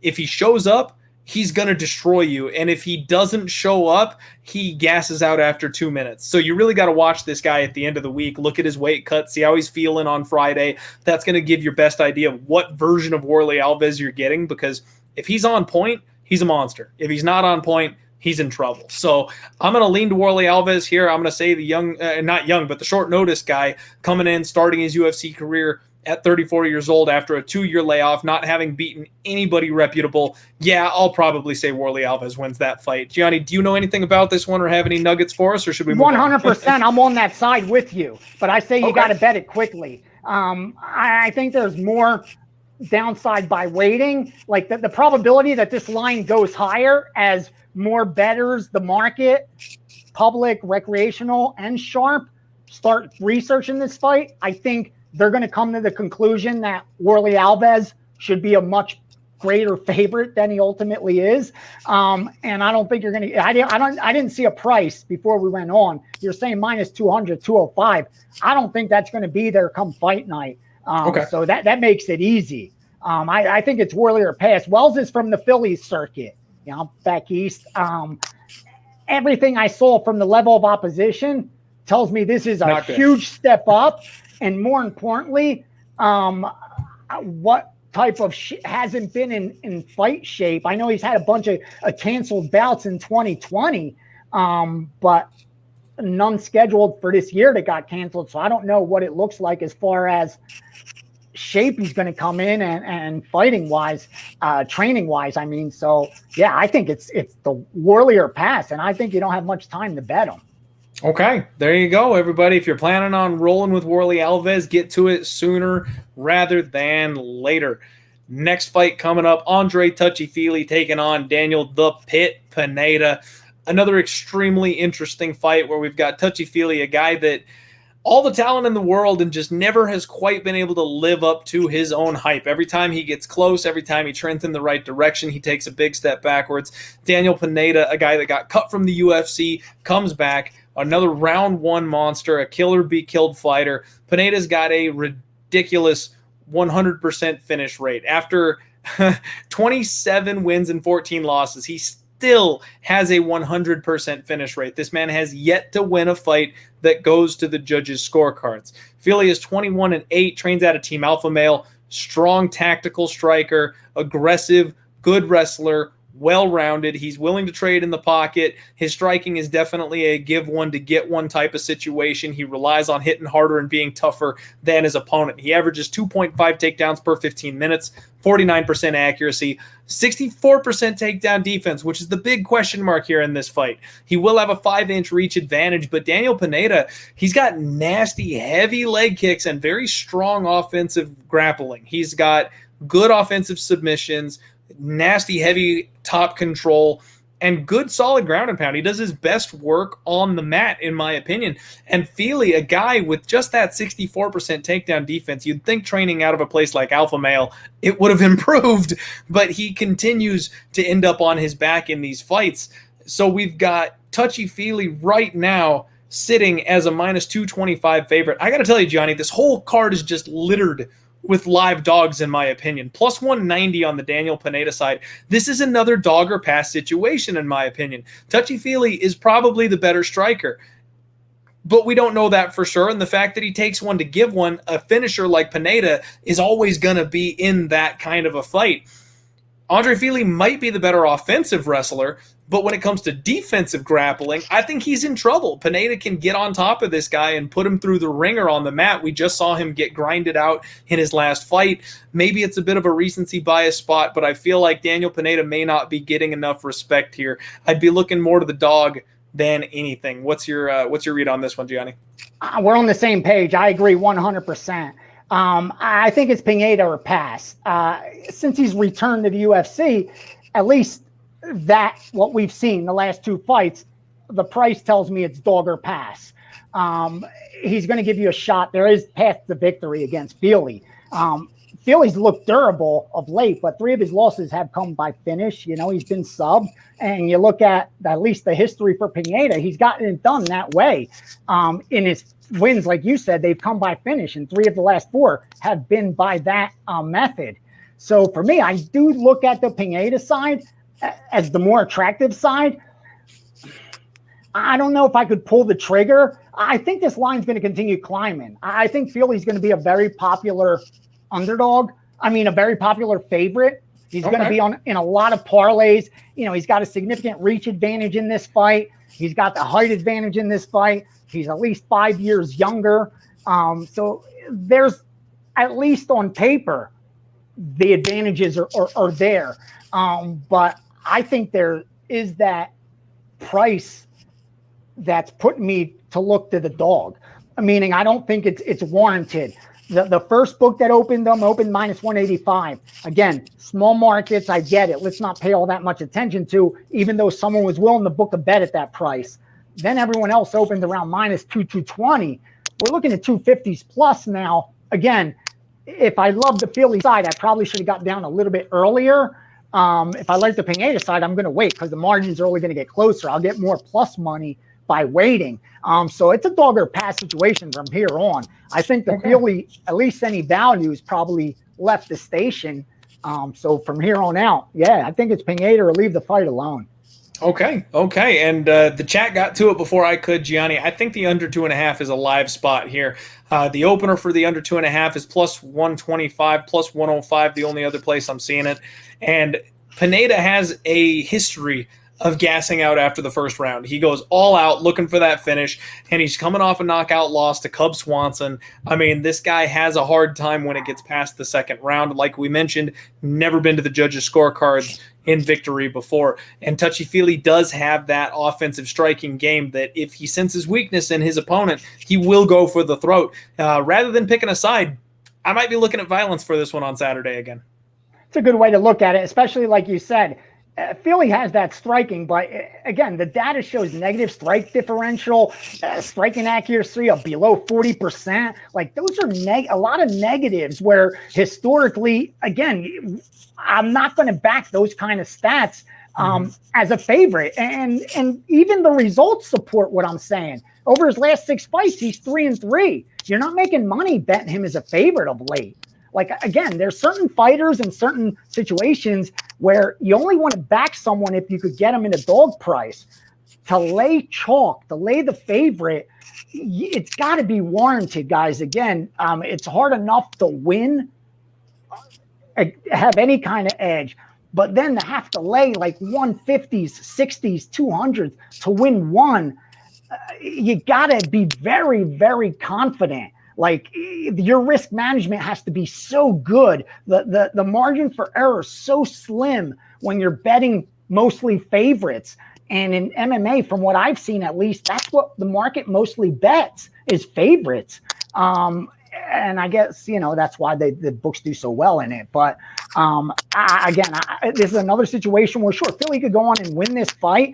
And whoever bet him will be happy they cashed the ticket. But I don't think if you laid minus 250 or better, you made a plus EV bet. I think he just, again, product of good luck, went out there, got the win. But I don't think it's a bet that I want to be looking the place that you're going to be profitable placing over and over. No chance. I agree. And that's why, like I said, it'd be dog or pass for me, and then it'd be under or pass for me. Those are the 2 spots I'm definitely looking at that fight. Next up, we've got KennedyNzechukwu taking on DaniloMarques, and I've been waiting to talk about this one, Johnny. I put a fat bet on KennedyNzechukwu. I got him at plus 100, yes. And instant gratification, the line flipped by the time I woke up the next morning. He's a minus 115 favorite. That plus 100 is gone. I'm already patting myself on the back a little bit. And I don't usually do multi-unit bets on underdogs. Usually it's just one per play. I put 3 on Kennedy here because I think this line is off, and I think it's off in a big way. So we got to look at these last couple of fights that these two men have been through. KennedyNzechukwu, a guy that really had a lot of hype coming into the UFC, fell short, got submitted by Paul Craig, which in light of his last fight, derailing Jamal Hill, maybe not such a bad loss. I actually cashed a ticket that night. I bet on Paul Craig. But Kennedy just took a little bit of while to get going. He took a little bit to acclimate to the UFC level. Now he kind of seems like he's found himself here. Big, long, hits hard. He's a little bit on the slow side, but that shouldn't matter much here in this particular matchup because his opponent is going to be about the same pace that he is. I think someone with fast hands will cause him problems. Not something we have to worry about Saturday. What DaniloMarques does is this guy's a decent level Brazilian Jiu-Jitsu black belt. I'm not going to call him a high level Brazilian Jiu-Jitsu black belt, but he's solid. He's 2-0 in the UFC. But he's got the most fraudulent 2-0 UFC record I think I've ever seen. I bet this guy in back-to-back fights. I've cashed 2 tickets with him. I love DaniloMarques. I was hoping I could sneak one more with him, but I've got to flip the script and go the other way here. He averages 4.83 takedowns per 15 minutes with a 34% accuracy. Now, that's over 2 UFC fights, Gianni, and those 2 UFC victories were over Khadis Ibragimov, one of the worst fighters the UFC has rostered, and I think went on a 4-fight skid and got booted from the UFC, and Slow Mike Rodriguez, who has notoriously awful takedown defense. He was able to just get on top of this guy at will and ride him from that position. Now, I looked at the takedown defense stats for this one. I dug in a little extra for you guys. Mike Rodriguez, like I said, notoriously awful, 41% takedown defense. If he doesn't knock you out in the first couple of shots, he ends up on his ass. Khadis had an 80% takedown defense. Going 0-4 in the UFC, he had an 80% takedown defense. But if you look into it, all those numbers came from his one fight with Ed Herman.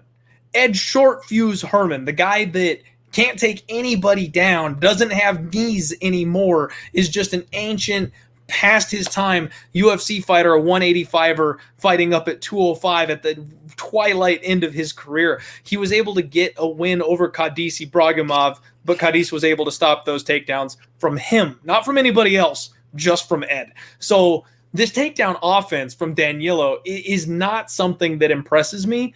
And you've got KennedyNzechukwu, who is incredibly difficult to take down so far in his UFC career. He's big, he's strong, he's physical, and he's going to have a 6-inch reach advantage here in this spot. What he has is a good, solid stand-up game. So even if DaniloMarques gets him down in the first round, Jenny, I think he stands up and he punches this old dude in the mouth. DaniloMarques is going to be the older man here, and his gas tank really kind of shows that. If he struggles with a couple takedowns in a row, his mouth immediately drops open and he's huffing and puffing. Unless he gets Kennedy in a choke on the very first takedown attempt, which, don't get me wrong, this is cage fighting. Anything can happen. He could do that. I expect Kennedy to beat him up for 15 minutes. I expect Kennedy to potentially finish him later when he gets too slow, when he's too damaged, when he's too hurt. Kennedy's fight against Carlos Ulberg, the last fight, showed that, man, he pulled a Rocky on us. He went in there like he did against Clubber Lang, and he took the beating for 2 full rounds before he finally flipped the script and started attacking back, and then he knocked the dude's ass out when he finally did. So he showed some high fight IQ. I'm impressed with everything that I see. I think this is the coming out party for KennedyNzechukwu, and I think the books made a mistake by making him the underdog. So I'm looking to cash in on Saturday here, Gianni. Obviously, they got reprimanded for it, and the market agrees with you. And most bettors betting earlier, sharper. And now with Kennedy as a favorite, you placed a great bet. Win or lose, Clint, you did your job. As a bettor, that's what you got to be focused on. Finding good bets, putting your money in the best positions you could find, and long term, it's going to play out in your favor if that's what you do. If it doesn't, then you didn't find, plus EV opportunities. You were placing bad bets. or definitely bad money management and bad risk management. And I agree with you here. The negative is you're now, everyone else, if they want to bet the Kennedy side, they're not getting him as an underdog. The negative is the short notice. I don't like that. But I love the 6-7 years younger. That has statistical significance. 6-inch reach advantage. That has statistical significance. The lack of striking volume for Marquez. A huge advantage there for Kennedy. All that stuff I love. Even with the little pro experience, 9 pro fights. Southpaw versus Orthodox, another edge. A lot to like there. The price now, again, that's the only thing is now he's still a favorite. So now I have to think, does he win this 6 out of 10 times? Probably. I think, yeah, that's what I mean. I do think it's still the right side. I agree with you. I'm not betting the DaniloMarques, that's for sure. I haven't placed a bet on Kennedy. You're done. You did your job. You can sit back, kick your feet up. Hopefully Kennedy goes out and does what he's supposed to, at least what the market expects him to do. And again, the closing line's the most accurate. That's been proven, and it's just common sense because it has the most information factored into it. Think about it. Just think of a football line where early in the week, they don't know what the weather's going to be like. You don't know who's going to be injured for certain. By Sunday, all those things are known. So obviously the betting line on Sunday is going to be a lot tougher to beat than 5 days prior before all that information factored into it. And again, those are just some of the things you want to look for that are going to give you an advantage. I like the favorite here slightly. I haven't bet it. Just haven't seen enough. Like, I respect the sharp money that bet them. I don't know how much of a edge now that he's the favorite is still there. But again, it's him or no one at all. And you made a great bet, so that part's done. All right. Well, thank you very much. I'm glad you at least leaned my way here. I think the market hasn't known what to do with Kennedy his entire career. Because, I mean, he probably should not have been a minus 170 against Paul Craig because he just didn't have the experience to do that. But honestly, that's Johnny, key. And look how much the stock should go up from that loss. Exactly. I mean, Craig, he's looked phenomenal of late. He looked like a minus 170 in that fight until the very last second in the third round when he made one mistake and he got caught by a dangerous dude. So even though he probably shouldn't have been the favorite, he definitely performed like the favorite. And then he got as an underdog against Darko Stosic and Carlos Ulberg, where he should have been the favorite in both of those fights. He should have been a runaway favorite in both of those fights.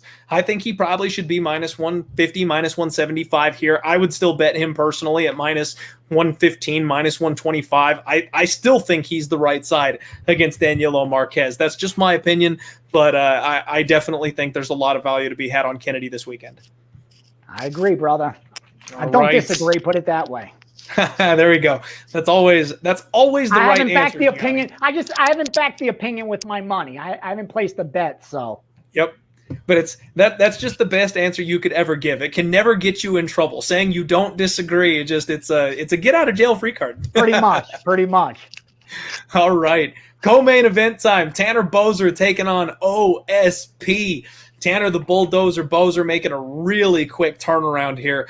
Taking on OSP, who is coming up a weight class. We've seen this man fluctuate between 205 and, the heavyweights before because he's just a massive 205er. He can make the heavyweight limit, no problem. And Boser, a guy, really needs a win. Now, I was listening to my guy James Lynch. He did an interview with TannerBoser. Boser's on a bit of a skid. He feels like he's fighting for his job. He just inked a new 4-fight contract, so I don't think the UFC's given up on this kid. He's marketable. He's got a fan base. He's fun in fights, so he's not going anywhere, but he feels like his back is against the wall here. And mentally speaking, I think that's something we need to keep in mind. He's been a little too low volume lately, and he's given away a couple of close decisions because of his inactivity.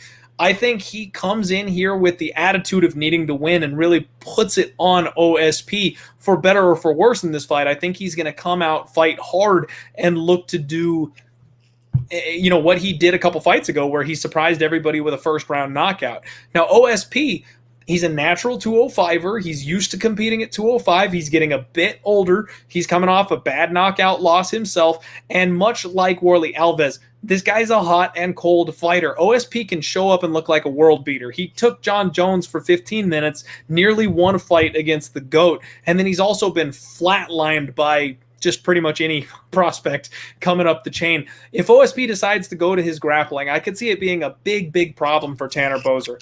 Boser just got grinded for 15 minutes by Ilir Latifi. The problem is, I don't know if OSP's got the gas tank to do that for 15 minutes these days. He's got the wrestling to do it. He's got the top game to do it, but I don't know if he could keep it up over the course of the entire fight. So even though I feel like this is a sketchy-ass spot, minus 150 on TannerBoser doesn't sound too bad to me. I came into this week expecting to like the dog here, expecting to like the OSP side, thinking maybe TannerBoser was phoning it in, maybe he wanted out of his contract with the UFC and was just calling it quits after a couple of bad split decision losses. But the more I look at it, the more I think TannerBoser's probably the right side. I just don't like the price tag on it. What do you feel about this one, Gianni? I like OSP or leave it alone, man. Listen, you're looking at a heavyweight fight. We know the randomness. If I'm going to back a favorite, I got to be pretty confident. Again, very small rooms for error when it comes to heavyweights. And if you're going to lay chalk, that's not where you want to be. With that said, also short notice. Now, he's done that in the past. I don't know if it's this short, but I know he did so in 2020 where he took a fight in June and then in July. He did so in 2019 where he took a fight October and then December. Again, not as short, but he has been in on short notice, one fight after the next, with split results. The one time he lost, the other time he won. Not all that much to go on there, nothing of significance. But what sticks out to me the most is his wins. Yes, he's got 3 UFC wins, 3 UFC losses. Now let's dig into those wins for a second. The opposition, strength of schedule, what did it look like? How did those guys fare in the UFC? I'll tell you, a combined 2-7 record. Yep, they won 29% of their fights in the UFC. That's who he's beaten so far. Now, OSP, again, hasn't looked his best either of late. You know, you've seen some split results over his last 4, but you're getting him as an underdog. And if I got him at plus 120 over his last 4, each fight, I made money. That's it. That's the only goal. I don't care what fight, how it happens. My goal is to make money, to find value. And what I'm telling you is over the last 4 fights, if you got OSP as a dog, you turn profit. Will that continue? Now, again, past history doesn't guarantee anything, but at least in this spot of late, he's come through for his backers. He hasn't lost them money as a dog.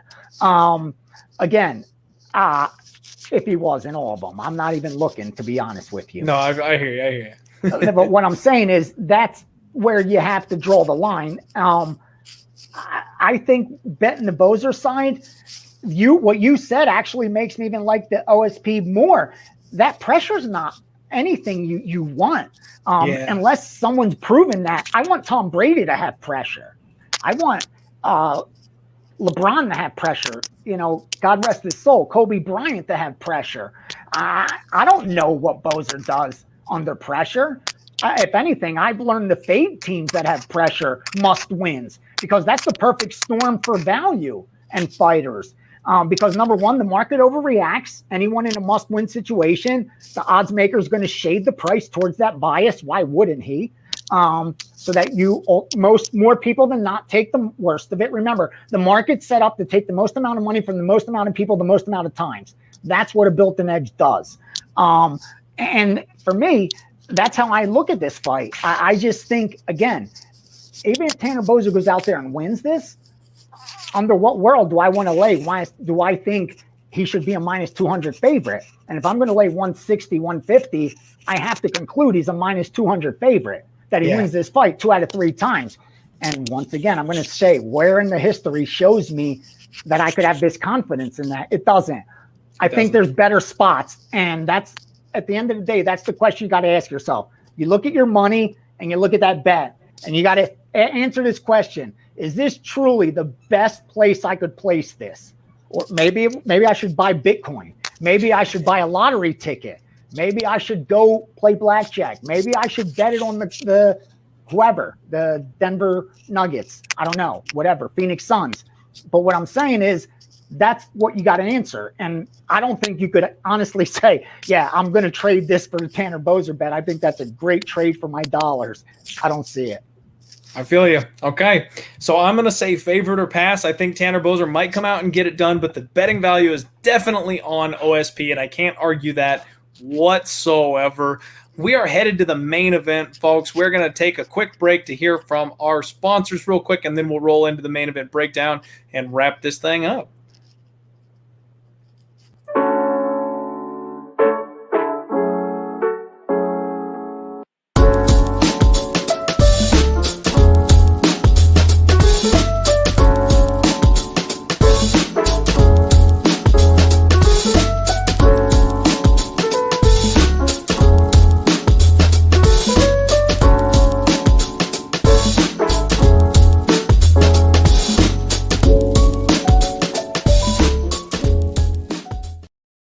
All right, everybody. My name is Clint. This is the Die Hard MMA Podcast here on Pub Sports Radio. I'm joined by Gianni the Greek Gambler, our esteemed guest here, and we're talking Saturday's UFC Vegas 30. It is main event time.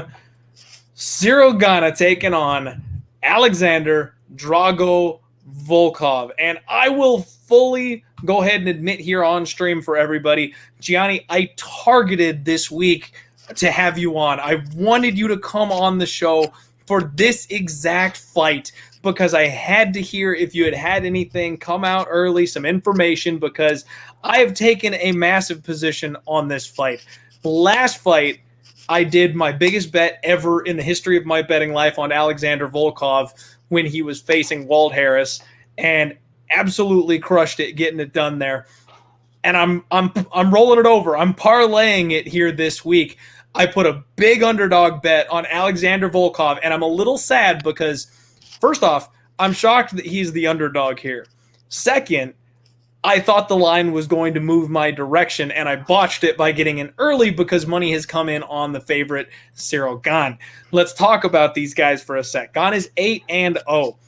He's a freak athlete heavyweight. Let's get that out of the way. The guy's big. He shouldn't be able to move as well as he does for his side, but somehow he does. He's a slick striker, good boxer, good kickboxing, decent offensive grappler. He's got a couple wins by submission.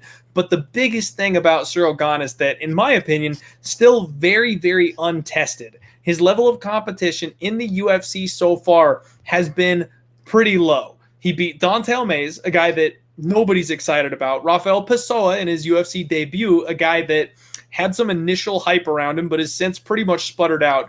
TannerBoser, a guy we just talked about, we don't even want as a favorite over a 205er who's washed in at the end of his career.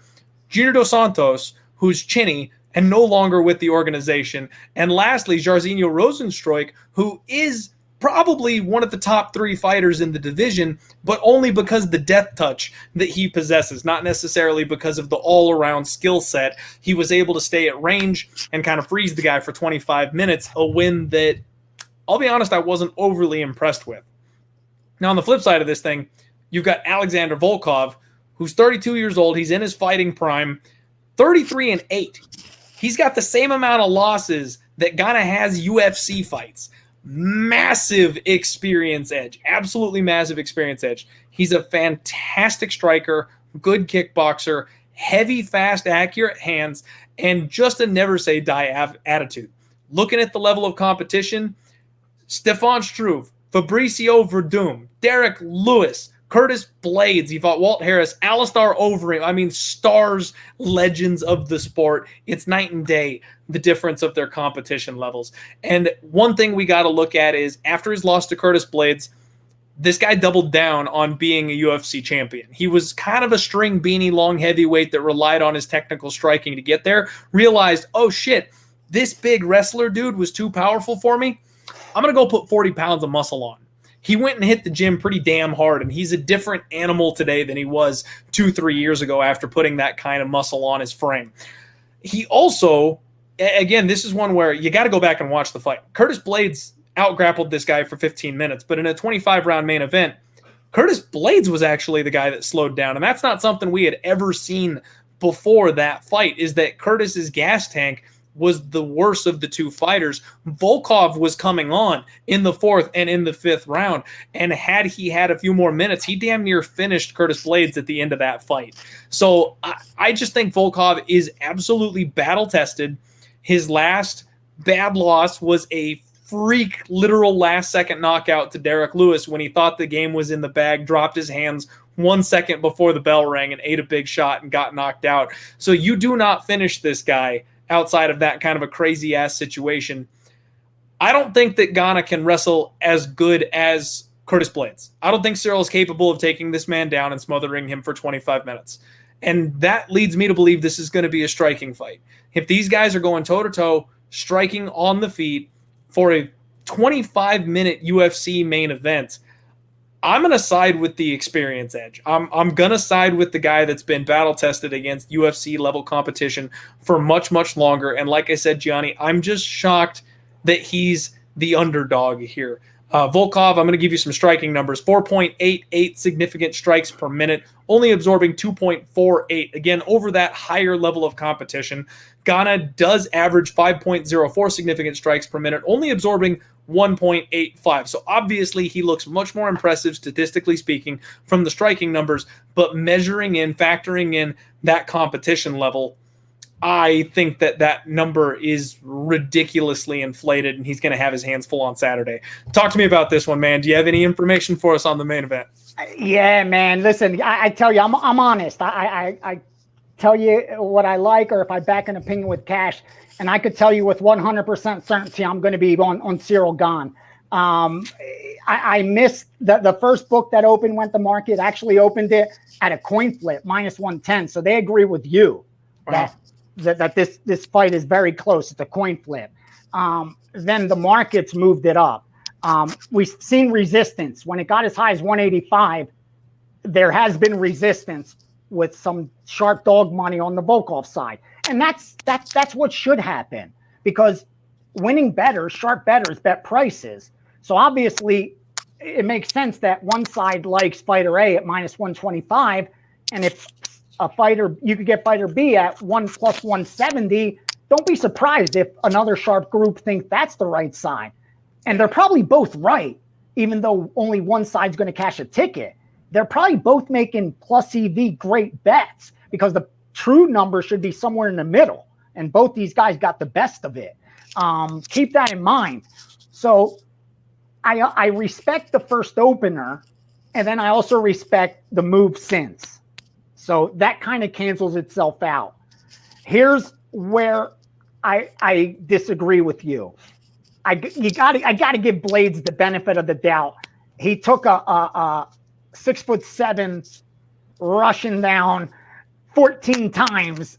Yep. That's 250 pounds. Yep. You're going to get tired, man. It's not as if he had 1 takedown, 3 takedowns. He had 14 of them, man. If he's breathing heavy after the 14th, it's understandable. So I wouldn't put too much stock in the gas tank. But here's the biggest reason, other than I could get into some of the analytics that really stick out at me. But I'll make this as simple as just reason. And I find a lot of value in all sports with this, just common sense. No fighter, no team is ever as good or as bad as they look in any one outcome. No one is. When fighters break records in their fights, meaning their own stats, their own analytics, when they're 1 or 2 standard deviations above what they should do, they always come down to life. Perfect example, think Stipe versus Ngannou. In the first fight, Stipe hit every career mark almost as far as the analytics went. He broke every career mark. You could only regress from there. Mm-hmm. You can't progress from there. Like, you have a history. We all regress and progress towards the mean. Everything does. So when someone, a team, any athlete is playing above that, it can't be maintained forever. You could outperform the market for a small amount of time. You could outperform statistics for a matter of time, but you can't outrun probability forever. That's where they win in the end. And again, nobody's ever as bad or as good as they look. And I think that's what you have here. You have polar opposites where, yes, Cyril won his last fight and probably couldn't look worse as far as the optics coming off that fight. No one was rushing to talk title fight. This guy's undefeated. There's no game plan. Don't tell me there's a path to victory because he's undefeated. So what path to victory is there? No one's beaten him. So we'd all be guessing. Anyone that's wasting 15 minutes of your time telling you how the fight's going to play out, again, we're all guessing. Or how Cyril's going to lose, we're guessing. You don't make money guessing. That you're going to go broke guessing. And again, not that he won't lose, but you have to have other reasoning than how he's going to lose because we haven't seen it yet. Like you have nothing to support your prediction, what you're saying. At least there's got to be something there to back it up. And again, he hasn't lost, so I don't know the path to beating him. We could all speculate, but until we see it, we don't know. Put that aside. That's where I think the most line value comes in and why this chart you're seeing the line went up immediately because that's one of those automatic bets for most sharp bettors. When they see a winner, again, a winner that wins and looks bad, you want to back next time out because the market remembers what it saw last. It's going to overreact to what it saw last. And anytime you could get a good fighter where the perception's off, that's who I want to be backing. That's when I want to back him. When the perception is he's kicking ass, he's a killer, he could go out there and smash. Dude, I'm not going to get any line value. When the guy that, when the valet guy is telling me, Ace, I love this guy, and everybody's telling me every casino I'm pulling up to, Ace is fading that fighter or leaving it alone. Because again, it's out of there's no secret anymore. There's no value anymore if we're all agreeing on it. And you understand what I'm trying to say? Absolutely. And Volkov's coming off the opposite end of that spectrum. How great he looked, who he's beaten. And I think there's a little of that because if Gane had gone out there, again, he was a bigger favorite against Jairzinho than our heavyweight champ is. Put that through your head. Right now, the heavyweight champ of the UFC, Gane was a bigger favorite over Jairzinho last time out than Jairzinho was a dog to Ngannou. So, going in, at least the market thought the world of him. And look how perception changed over one fight, over February's 27th result against Jairzinho Rosenstruck, where again, he closed a minus 450 against Dos Santos. I get it, he's older, but a minus 450. He might close a minus 700 against TannerBoser. That's how much respect the market had for him. Again, to me, when he came out at minus 110, 120, 130, it's no surprise the line's moving up. Now more books have it. Again, I think there's still enough line value to get down. I think this line would have been a lot higher had he even looked a little bit, had even the optics not been bad, had it not been a main event, had it been the first fight on the card of another card. Everybody would have forgot. Exactly. And he would have came out and he probably would have been a minus 200 opener in this fight against Volkov. Probably, if not even higher. That's what we'd be looking at. Because look at Volkov. He opened as a dog against Overeem. He was only a minus 150, 160 favorite against Walt Harris. He was a plus 250 dog against Curtis Blades.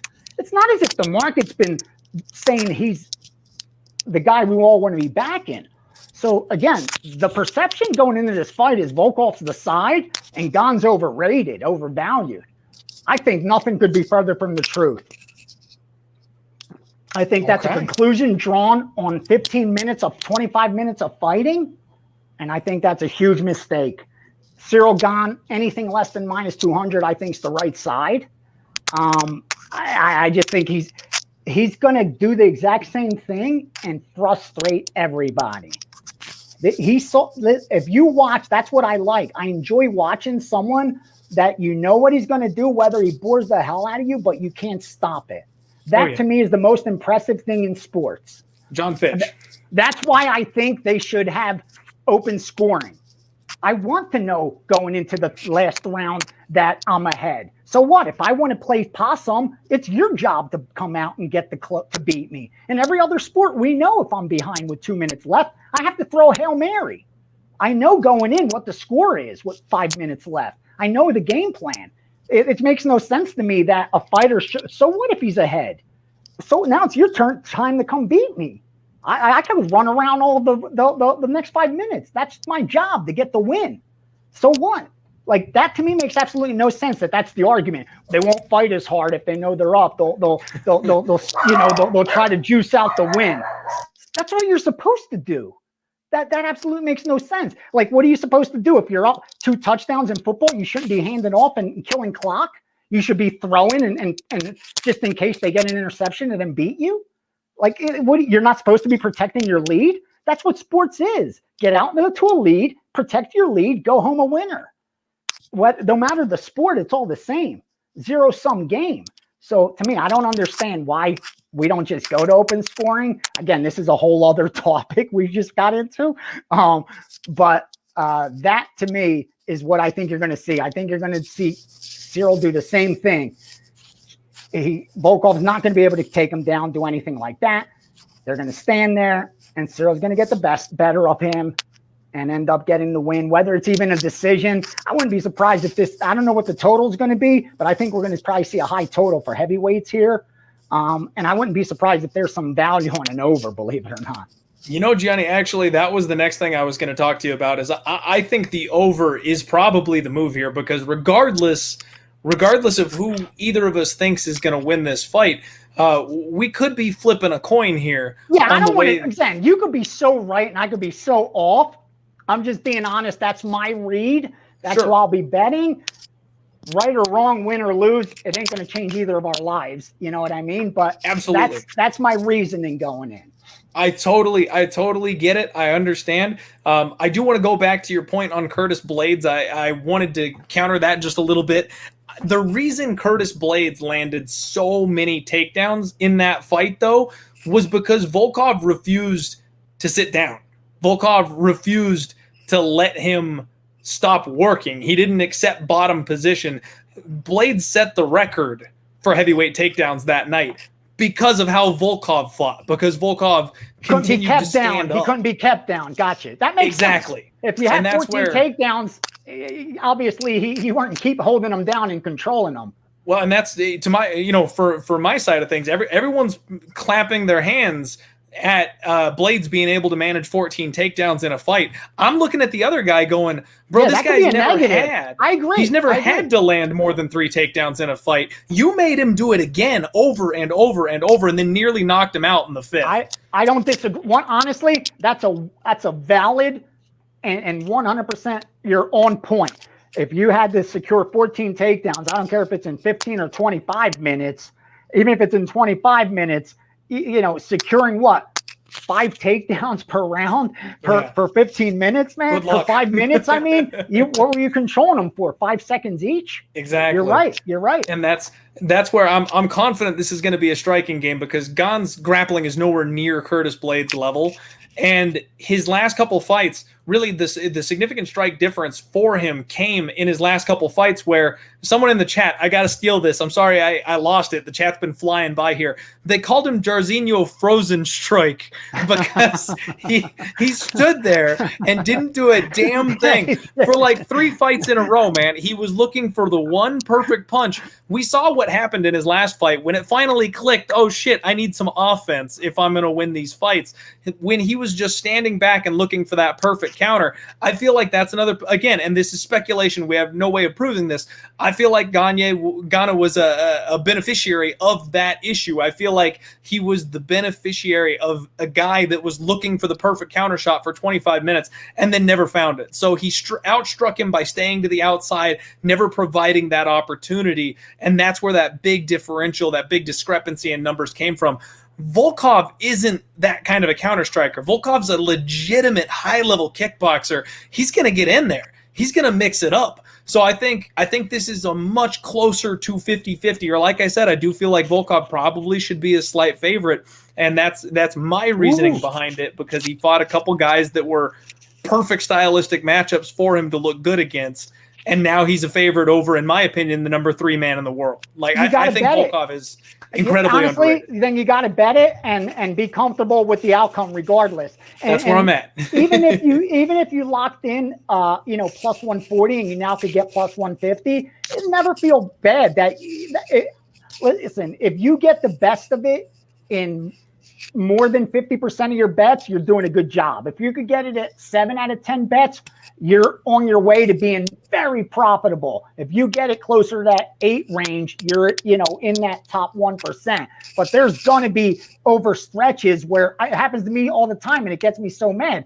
Even in other sports, it's even worse with spreads where you take a -6 and then 4 days later, you could have got a -4.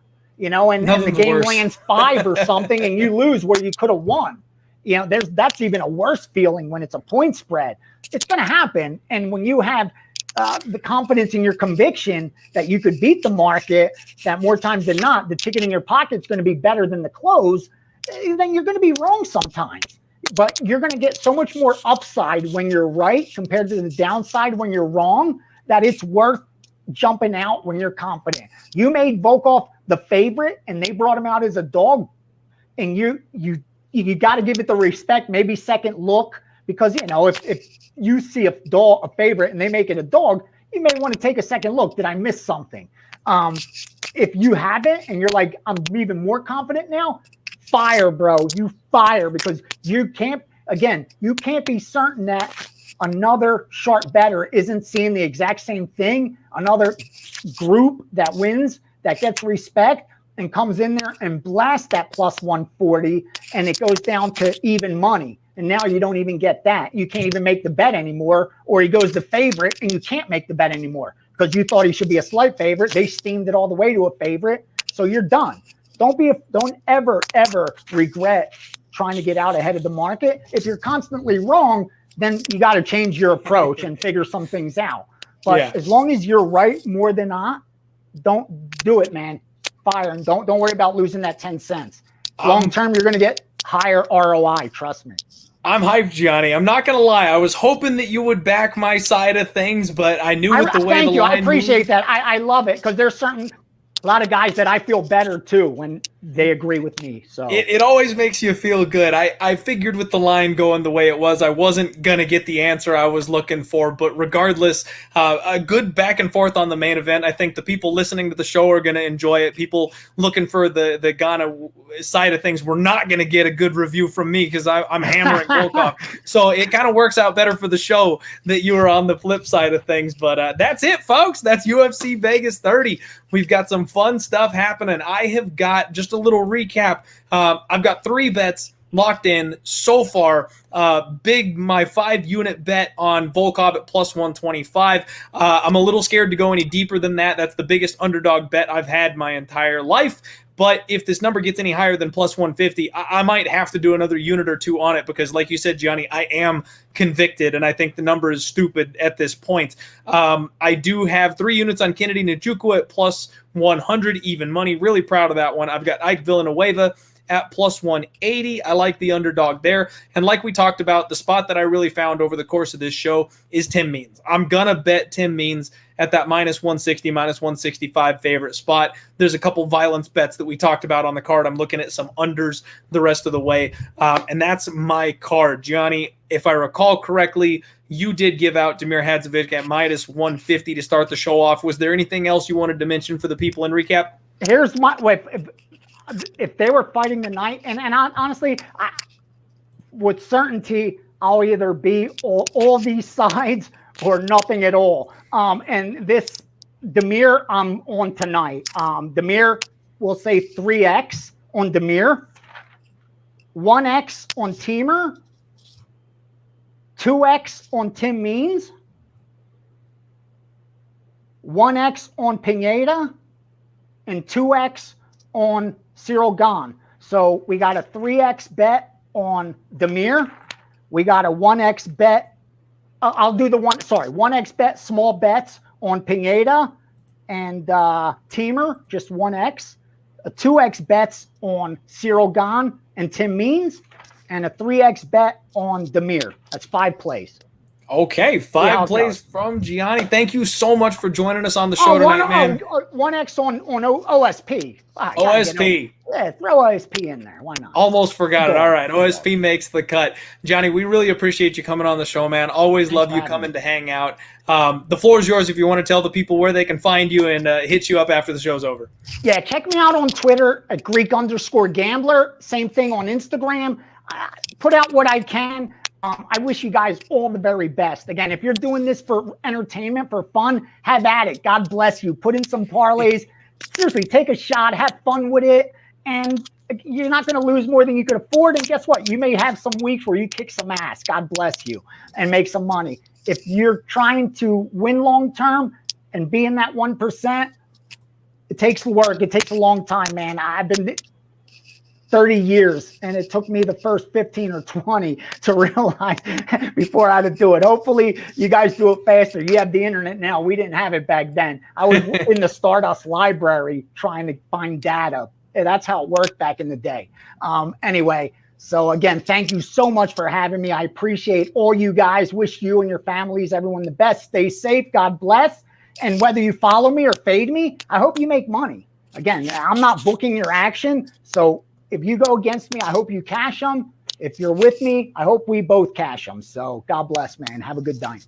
That's the right attitude, Gianni. We love that here. We love the positive vibes, the positive energy, everybody. Go out there, absolutely crush it. Good luck on all your degenerate action this entire week. Of course, we've got awesome shows here on Pub Sports Radio the rest of the week. Look out for my total takedown later on. And then, of course, the all-important, undefeated post-weigh-in show on Friday where we look at everybody on the scales, see where they weigh in, and kind of take it from there. Y'all have a good one. Thank you for tuning in on your Monday. I'm hungry. I'm going to go get some food. Let's roll.